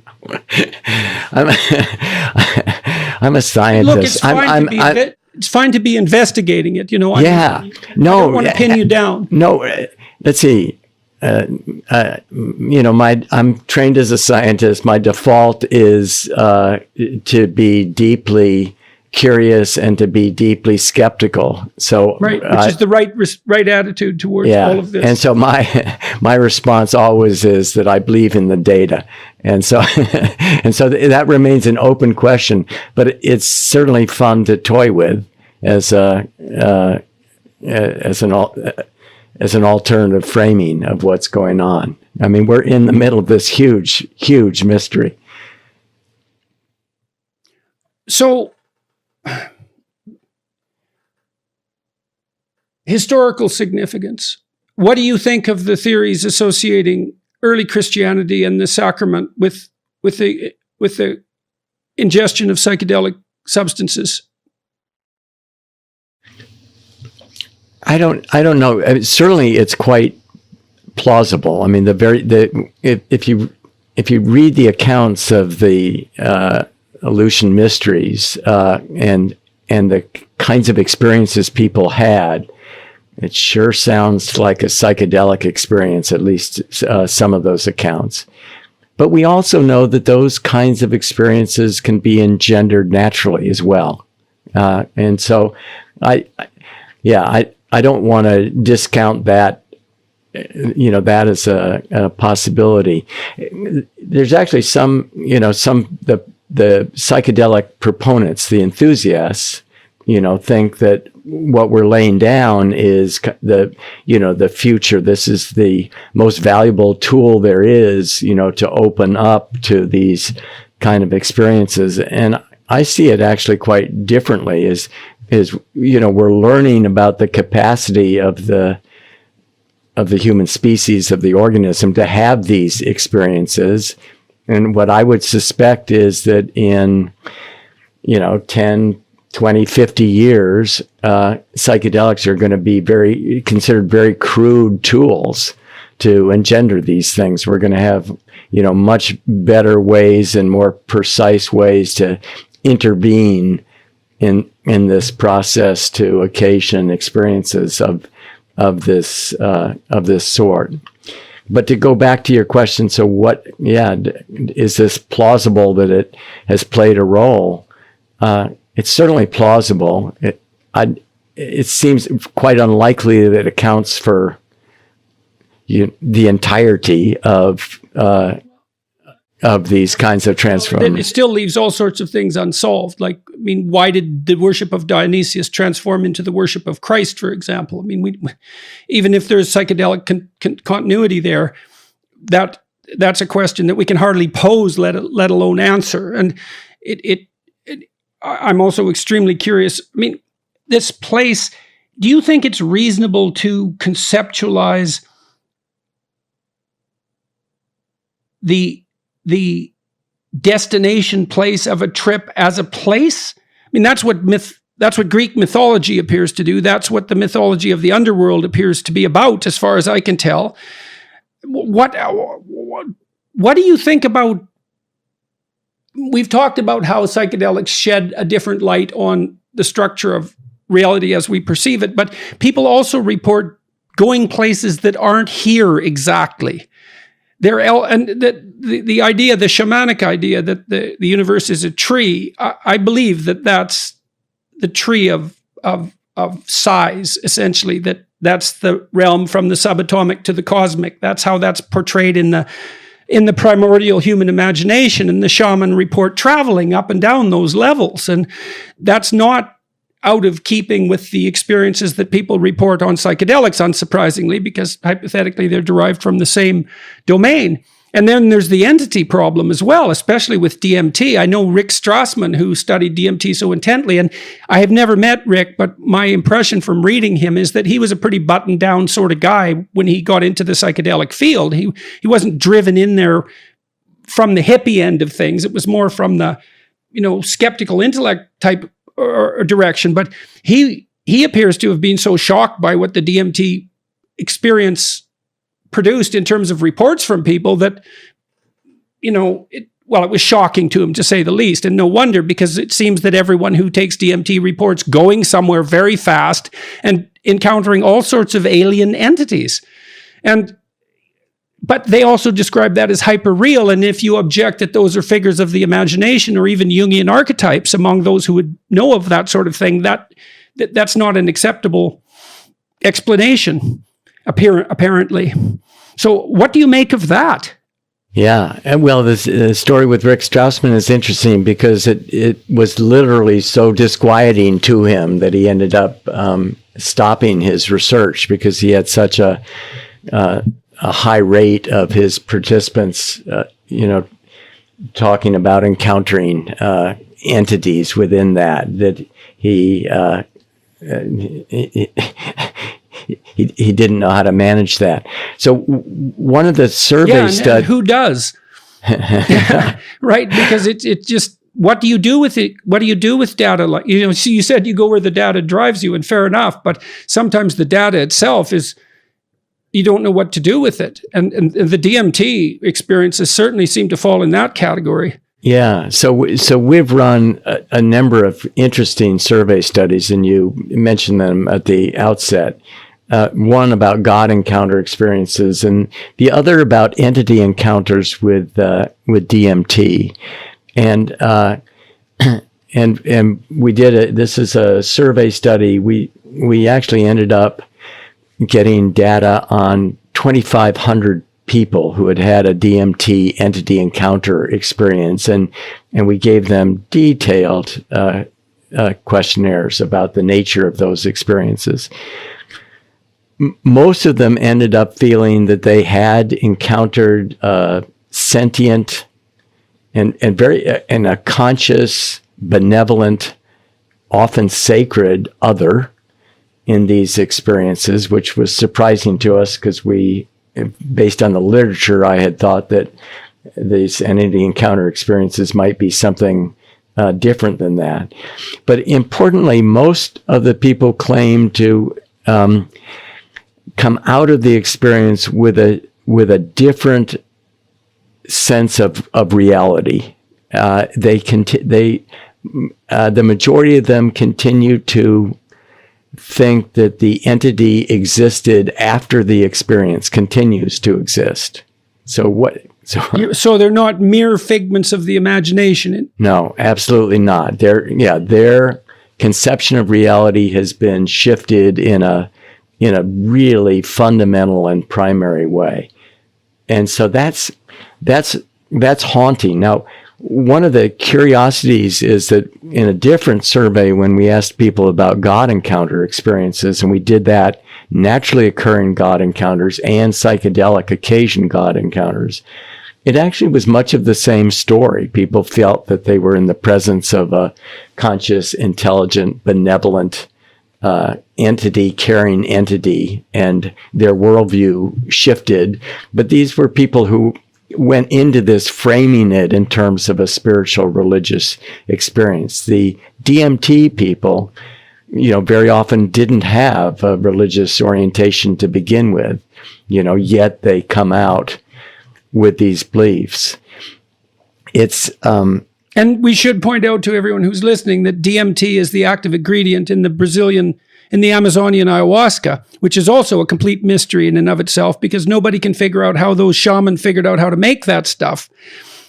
So, yeah, and the.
The ayahuasca DMT is ingested along with a compound that slows its elimination, so it changes the entire time course.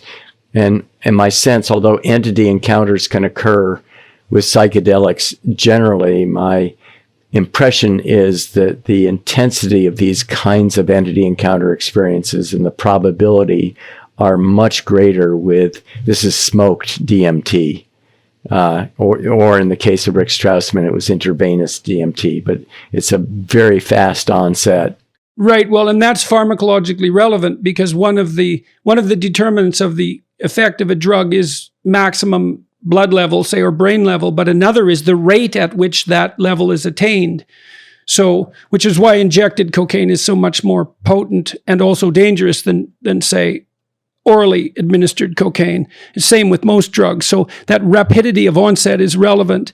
So, I mean, do you have any ontological sense of what's happening in the DMT experience? Well, before we go to the ontological sense, the DMT experience maps onto naturally occurring entity encounter experiences. So, we have a whole history of people reporting alien encounter experiences or alien abduction experiences. And, if you really look at those descriptions, they're much more similar than different to what we're seeing with the DMT. So I would come... Yes, which makes things even weirder, I would say. Well, weirder and maybe not, in the same sense that we're biologically wired or predisposed to have these kinds of experiences. But then ontologically, what do you make of them? And certainly when I had read alien encounter literature, just a priori, I was entirely dismissive of it. Who was that? Was Mack, right, at Harvard? A very well-credentialed psychiatrist. He had his tail put in a complete knot by his investigations of the alien encounters, because what he showed was that he figured that the people who were reporting this would have an extensive history of psychopathology of one form or another. But when he did the analysis, there was no evidence for that. And so Mac ended up believing that something real had happened to these people. And of course, that did his career no favor. But which is also, I would say, an indication of how strongly he came to believe that. Yeah. And there have been other studies done since then. So I think we're talking about the same kind of process now. What's going on and what does it mean? Boy, I don't know. I mean, it sure seems unlikely a priori. Well, I don't know. I don't know what to make of it. One of the striking features of the DMT encounters was that the attributions made to the entity really mapped onto the same kinds of attributions that people describe in their God encounter experiences. So those are more similar than different. Now, if you read that DMT literature, you get other wild descriptions of alligators and insectoids and mechanical clowns and it's really it just makes things weirder the more you read about the experiences. It is, but having 2,500 cases, we were looking at is there a modal description? Are these going to look like the alien grays or something like that? Well, no, not at all. It's just a smear of descriptors of what they think they encountered, what I wonder with the God encounters, I mean, if that's not the same kind of mechanism at work, and maybe there's less visualization, maybe it's less likely that there's going to be a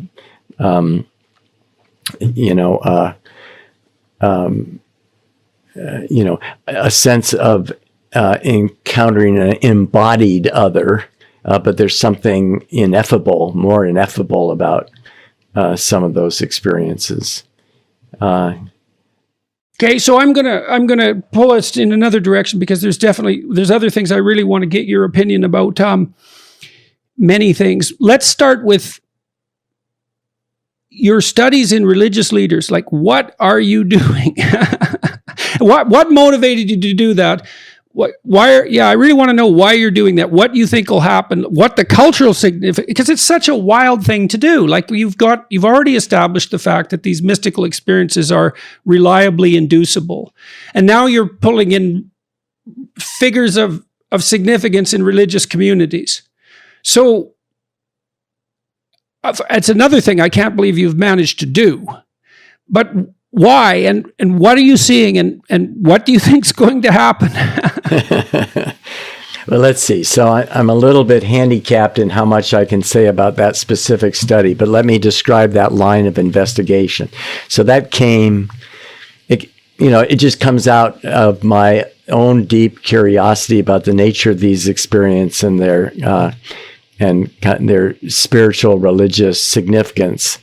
So we started out with healthy volunteers, and we've done a whole bunch of stuff with patient populations. So, where the rubber meets the road here in our culture immediately is these drugs as therapeutics, and they're going to be very powerful. Yes, because you've had amazing success with smoking cessation, for example. Smoking and depression and end of life, and there's good evidence for alcoholism, and there are a variety of other targets now, and the excitement is that we may have transdiagnostic efficacy because the very nature of these experiences are so fundamental to rewriting the operating system, if you will, that the kinds of changes that can come about can cut across a variety of psychiatric diagnostic categories.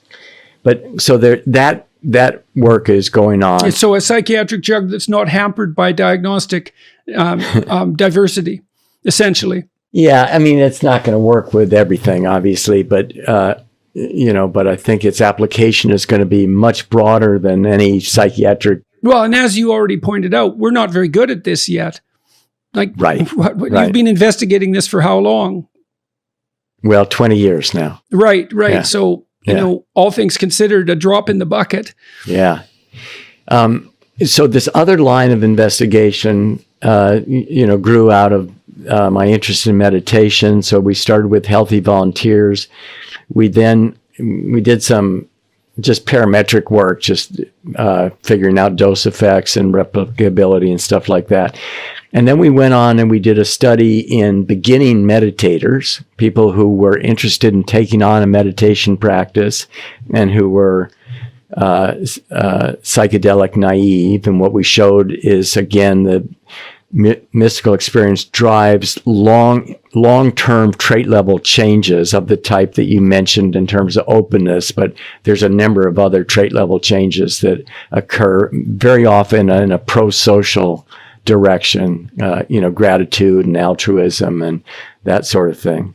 We then did a study in long-term meditators. And of course, that came right out of my interest. So the question there was, well, what about people who have spent decades exploring the nature of their mind and have developed some capacity for sustained investigation of that sort? What do they make of these experiences? And that study we're writing up, but I can say that most of those long-term meditators found those experiences to be astonishing, just as everyone else has. So that's very crucial, right? Because they're initiates already in some sense, but this is pushing them past where they've already gone, and radically. Yeah, and they attribute positive changes to their sitting meditation practice and to their sense of awareness in daily life, which is really the core of what meditation practice is cultivating. So all the same kinds of positive attributions and saying that it facilitates their engagement. None of them would say that it's psychedelics are a substitute for what the meditation practice, because meditation results in the stability of awareness that psychedelics certainly do not. So then the next step was religious professionals, and we are collecting the last data on that. It was a study that was run jointly at Hopkins and NYU, and we have made a pact in the study team not to talk about any results until we're ready to publish. But I can tell you, I can give you a broad brush stroke of what we're thinking there, of course, and hoping perhaps maybe, because we maybe we can close this off with a little bit of discussion about the potential impact of this. I mean, I'm very interested, for example, in the decline of religious belief across the West, and there's a necessity for revitalization and well, back to the religious leaders. Yeah, so that's the question. So among people who have made career commitments to ministry and to supporting people's spiritual growth, what happens with them with a psychedelic experience, and how does that fit with their ministry, their engagement in that, and their belief? Do you plan to do long-term efficacy studies? Like, I'd be really curious if your psychedelic enhanced ministers, let's say, were then more credible proponents for their community, and their congregations were disproportionately, for example, or perhaps not, likely to grow. We probably don't have the power to address that question. We'll certainly follow these people up.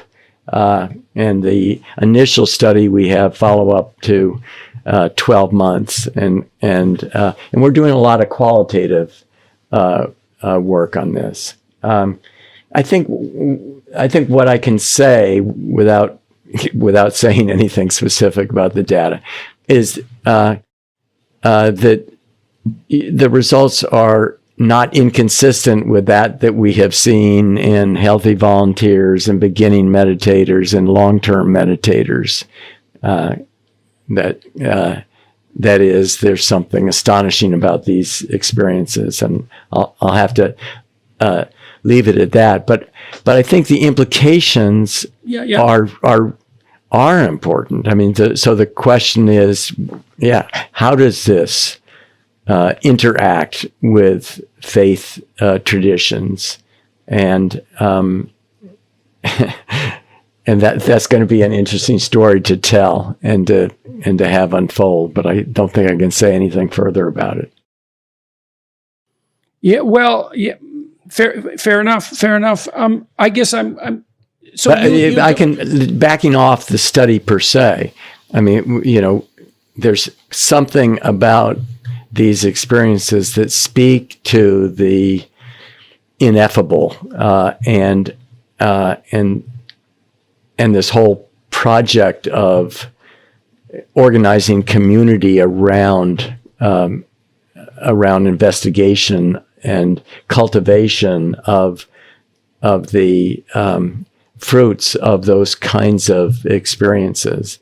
And I think that's hugely consequential. So one of the features of the, that I've already discussed of the primary mystical experience is this sense of the interconnectedness of all people, and it's sacred and it's true. And from that arises this sense of a pro-social sense of altruism, a sense that we're all in this together. Well, if that isn't the golden rule, and if that doesn't, speak to the nature of, most ethical and moral traditions.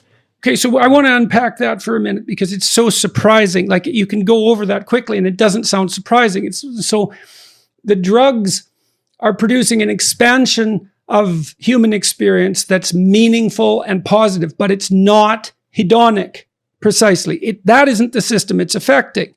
So that's unbelievably crucial. It's something other than cocaine.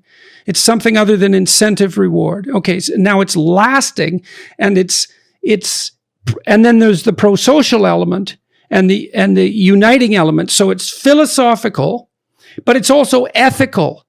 And all of those things are radical surprises, right? It could be philosophical without being ethical, and it could be positive without being philosophical. And then the fourth thing is that feeling of truth that is associated with it too. So it's got this deep cognitive element that's also surprising. These aren't things that you would suspect or predict. And they do differentiate these drugs substantially from other drugs of abuse, completely, qualitatively. And so people come out, they're more pro-social. And so you think that's a exaggeration or a strengthening of our inbuilt reciprocal ethic? So you see an expansion of the philosophical with the radical increase in openness and hypothetically associated neural transformations. Well, now you see a strengthening of that ethic that's associated with this profound underlying narrative readjustment. It tilts people to the positive. It tilts them to the reciprocal and the interactive. It gives them a deeper faith. It's hard to see how all of that couldn't be of significance to religious communities. And then the question is, well, how do you talk to religious people about this, especially if they're more on the conservative end of things? Because a less conservative hypothesis could hardly be imagined, right? It's the psychedelic origin of the deep Judeo-Christian ethic. That's a radical idea. And it brings up this question, well, we lost this technology, essentially, something like 2,000 years ago in the West, except in underground places. Do we reincorporate it? How do we reincorporate it? And what does that mean on the religious front, like the conservative religious front, with regards to, say, practice? Well, but again, I would say it doesn't have to be psychedelics. We're gonna learn more about the nature of these experiences, and who knows? I mean, there may be a way to do this with, electrocranial stimulation, or other kinds of manipulations. I'm going to object to that just for a second. Well, and I have a specific reason, because I think that's a careful argument and an appropriate one, but I don't think your data support it, because you just told me that even the experienced meditators, for them, it's a qualitative transformation. And so you've already got a population that have been using disciplined technology, right? And good for them. Mircea Eliade believed that the shamanic transformation in its pure form wasn't drug mediated. But I think it looks to me like I have great respect for Eliade. I learned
tremendous amount from him. I don't think the evidence supports that claim. I think the psychedelics are doing something that is in addition to what disciplined practice.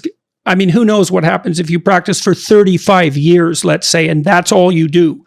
But it isn't obvious to me that this can be duplicated on the non-chemical front. Oh, let's see. I don't agree with you. This is the most powerful intervention we have for creating at high probability these kinds of experiences.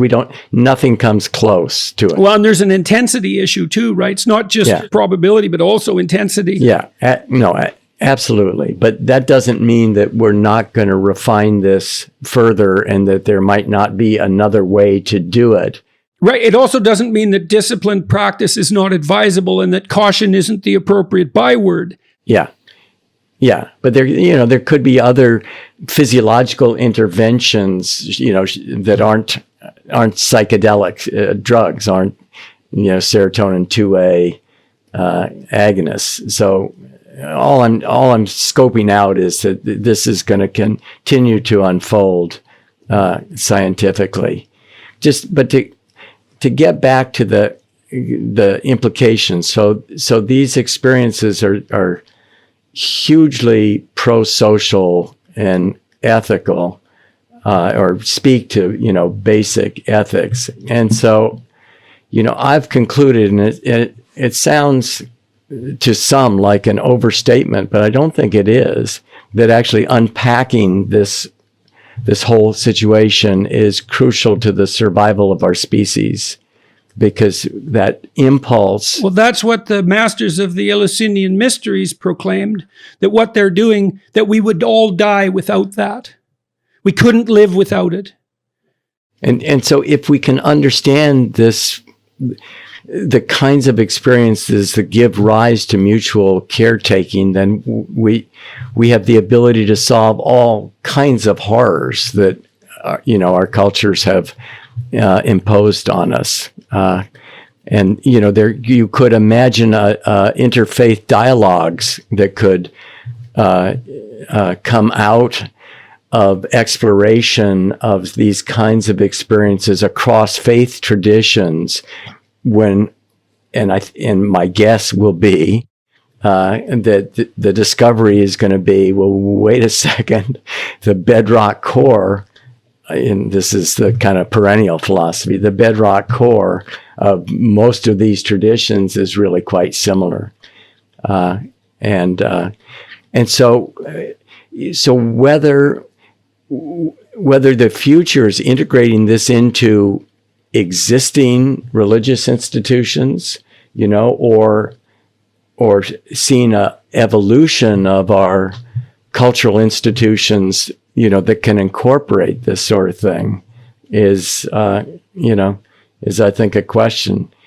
One of the things that is disquieting to me is that the ability of these experiences to shift worldview is potentially really destabilizing to existing cultural institutions. Yeah, well, that's what happened in the 60s. And it's no wonder there was we underestimate the magnitude of these processes at our peril. God only knows what's happening at the bottom of them. Yeah. So it is a genie that we maybe can't do without, but it's still fire, to mix metaphors terribly. And I think that accounts for the history of psychedelics having been discovered in some cultures and then forgotten or suppressed. I mean, look what happened in, when the Spanish came over to Mexico. I mean, they actively stamped out the use of psychedelics. And I think at the core, if we're not careful, they can be destabilizing to culture, and then culture is going to come back and demonize them, as is exactly what happened in the 60s. So I am concerned about the excited movement toward decriminalization and legalization. And there's let's say an ecstatic spiritual domain of religiosity, and there's a dogmatic, disciplined, traditional end of religion. And, the spiritual types, and they have the personality for this, are always opposed to the dogmatic types. But, those two things have to exist together. Carl Jung was one of the most brilliant things he ever said, was that the purpose of religious structures is to stop people from having religious experiences. And he was referring to this destabilizing effect that an untrammeled mystical experience can have psychologically and sociologically. You just can't have a million separate religions pop up without everything disintegrating. And so we have to figure out how to place the genie inside the bottle. And I mean, this is why what you've done is part of the reason it's so fascinating to me, because for some reason, you've been able to get the balance between tradition and discipline and empirical reasoning and careful rationality and skepticism. You balanced that with this intense focus on your own curiosity, your sense of meaning, and brought those together and managed it institutionally. So something that you did worked. It's right. And taking that apart and figuring out how that can be replicated, let's say, that's a crucial future task. And the decriminalization, I understand that. But, one thing we can encourage anyone who's listening to this to consider is none of this should be done lightly. It should be done within an ethical framework. You should do it with the highest possible intent and reverence. And there are real risks. So our people are carefully screened. We're really concerned about precipitation of enduring psychotic illness, schizophrenia. We have avoided administering to anyone with bipolar disorder. That remains to be investigated. Maybe it'll work, maybe it won't. Probably. And certainly the risk of people engaging in dangerous behavior if they're not in a sufficient container, and that's where you do get people, running into traffic or committing suicides or homicides. So this isn't to be taken lightly. But Jordan, if I can just come back to kind of culturally and how do we integrate this?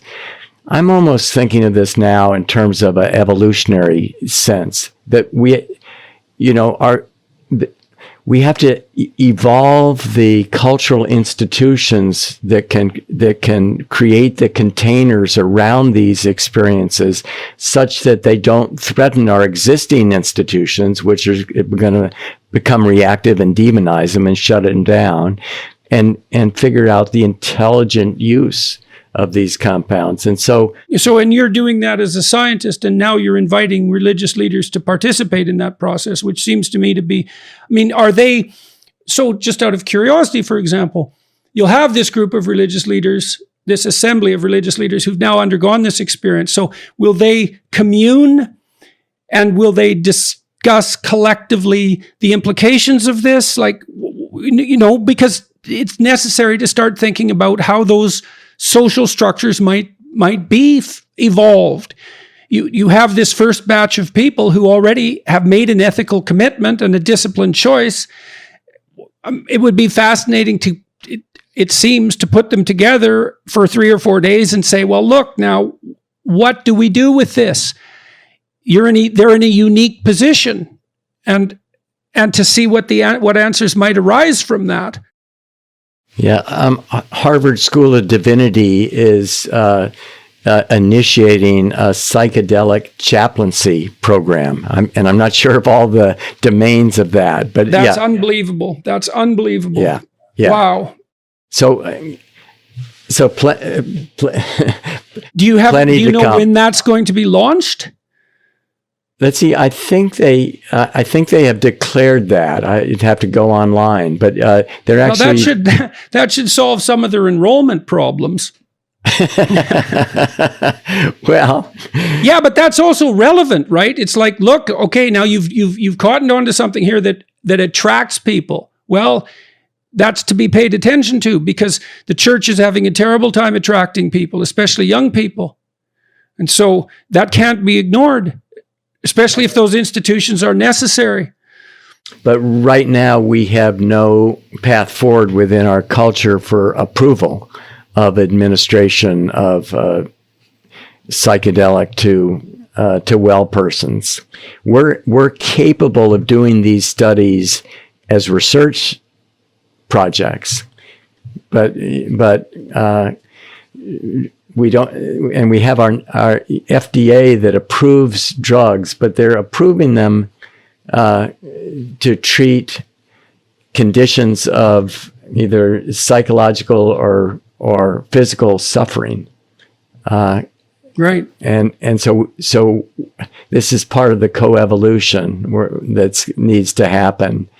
And existential insufficiency isn't enough of a psychiatric diagnostic category to qualify. But I'm really quite serious about that. I mean, lots of it's the sense of futility, meaningless, and nihilism. That's not rare, and it's not harmless by any stretch of the imagination. At minimum, it's staggeringly demoralizing. At maximum, it motivates all sorts of terrible acts of commission, not just omission, and it warps and hurts our entire society. It's not a trivial problem that we don't know how to deal with our own mortality, for example, and no bloody wonder. It's a complicated problem. Yeah, so that's one pathway forward, is application in death and dying, right? And initially to get approval for people who have some psychological distress. But you could imagine that actually changing the culture. It's not going to happen overnight. We're probably talking about a multi-generational process. But, once we can move pretty quick when we're motivated now. Let me ask you one more thing about this integration issue. So you've given these drugs to spiritual leaders. So then I would think, okay, here's a question. You situate your research project in a cathedral, and you administer the psilocybin as a sacrament with the music, with the entire transformation mass apparatus. Because, if it's reasonable to administer it to spiritual leaders, at least hypothetically, it's reasonable to investigate what happens when you put it in an intense, I mean, a lot of work went into a cathedral. A lot of work went into that music, the entire ritual, and the idea of what's actually happening being made explicit. I mean, those experiences are already powerful. I mean, God only knows how you might multiply them with the power of all of that imagery and pageantry and tradition and layers of meaning. Yeah, so going back to the original Good Friday experiment conducted at Harvard, it was done in a Good Friday service with seminary students, a number of whom had mystical experiences, not all of whom did. But that's what you're talking about. I mean, those are kind of set and setting conditions that, would be really interesting. We've looked at this under such a narrow range of conditions. I mean, we're putting people on a couch with the eye shades. Well, you do everything headphones. you can to make it sterile, except the music, right? Yeah. Well, and we're creating the introverted experience, but yet to be explored is the extroverted. And just experimentally, as you can appreciate, there's a whole lot more going on there. So it's a rougher experimental paradigm to control. Yeah, you could carve that in stone. Yeah. Thank you. Well, thank you, Jordan. This is delightful to speak with you about this. Yeah, well, there's so many more things I would like to ask you about, but that was pretty good for 2 hours. So I'm so much looking forward to reading the results of this spiritual leader study. And well, maybe we can circle back once we've published, where the long-term meditator study is on its way out, and we'll have the religious professional study hopefully out within the next, I would hope, year. Maybe we can circle back and talk a little bit further. That would be great. That would be great. So, all right. Well, happy Good Friday, if that's a thing that can be said. Thank you, Jordan. Yeah. I really appreciated the discussion, and I think your work is of what would you say, incalculable import. I mean that technically. I don't really know what to make of it. So, but it's great that it happened, and hopefully it'll be for the good. Let's hope that. Yeah. I mean, it fits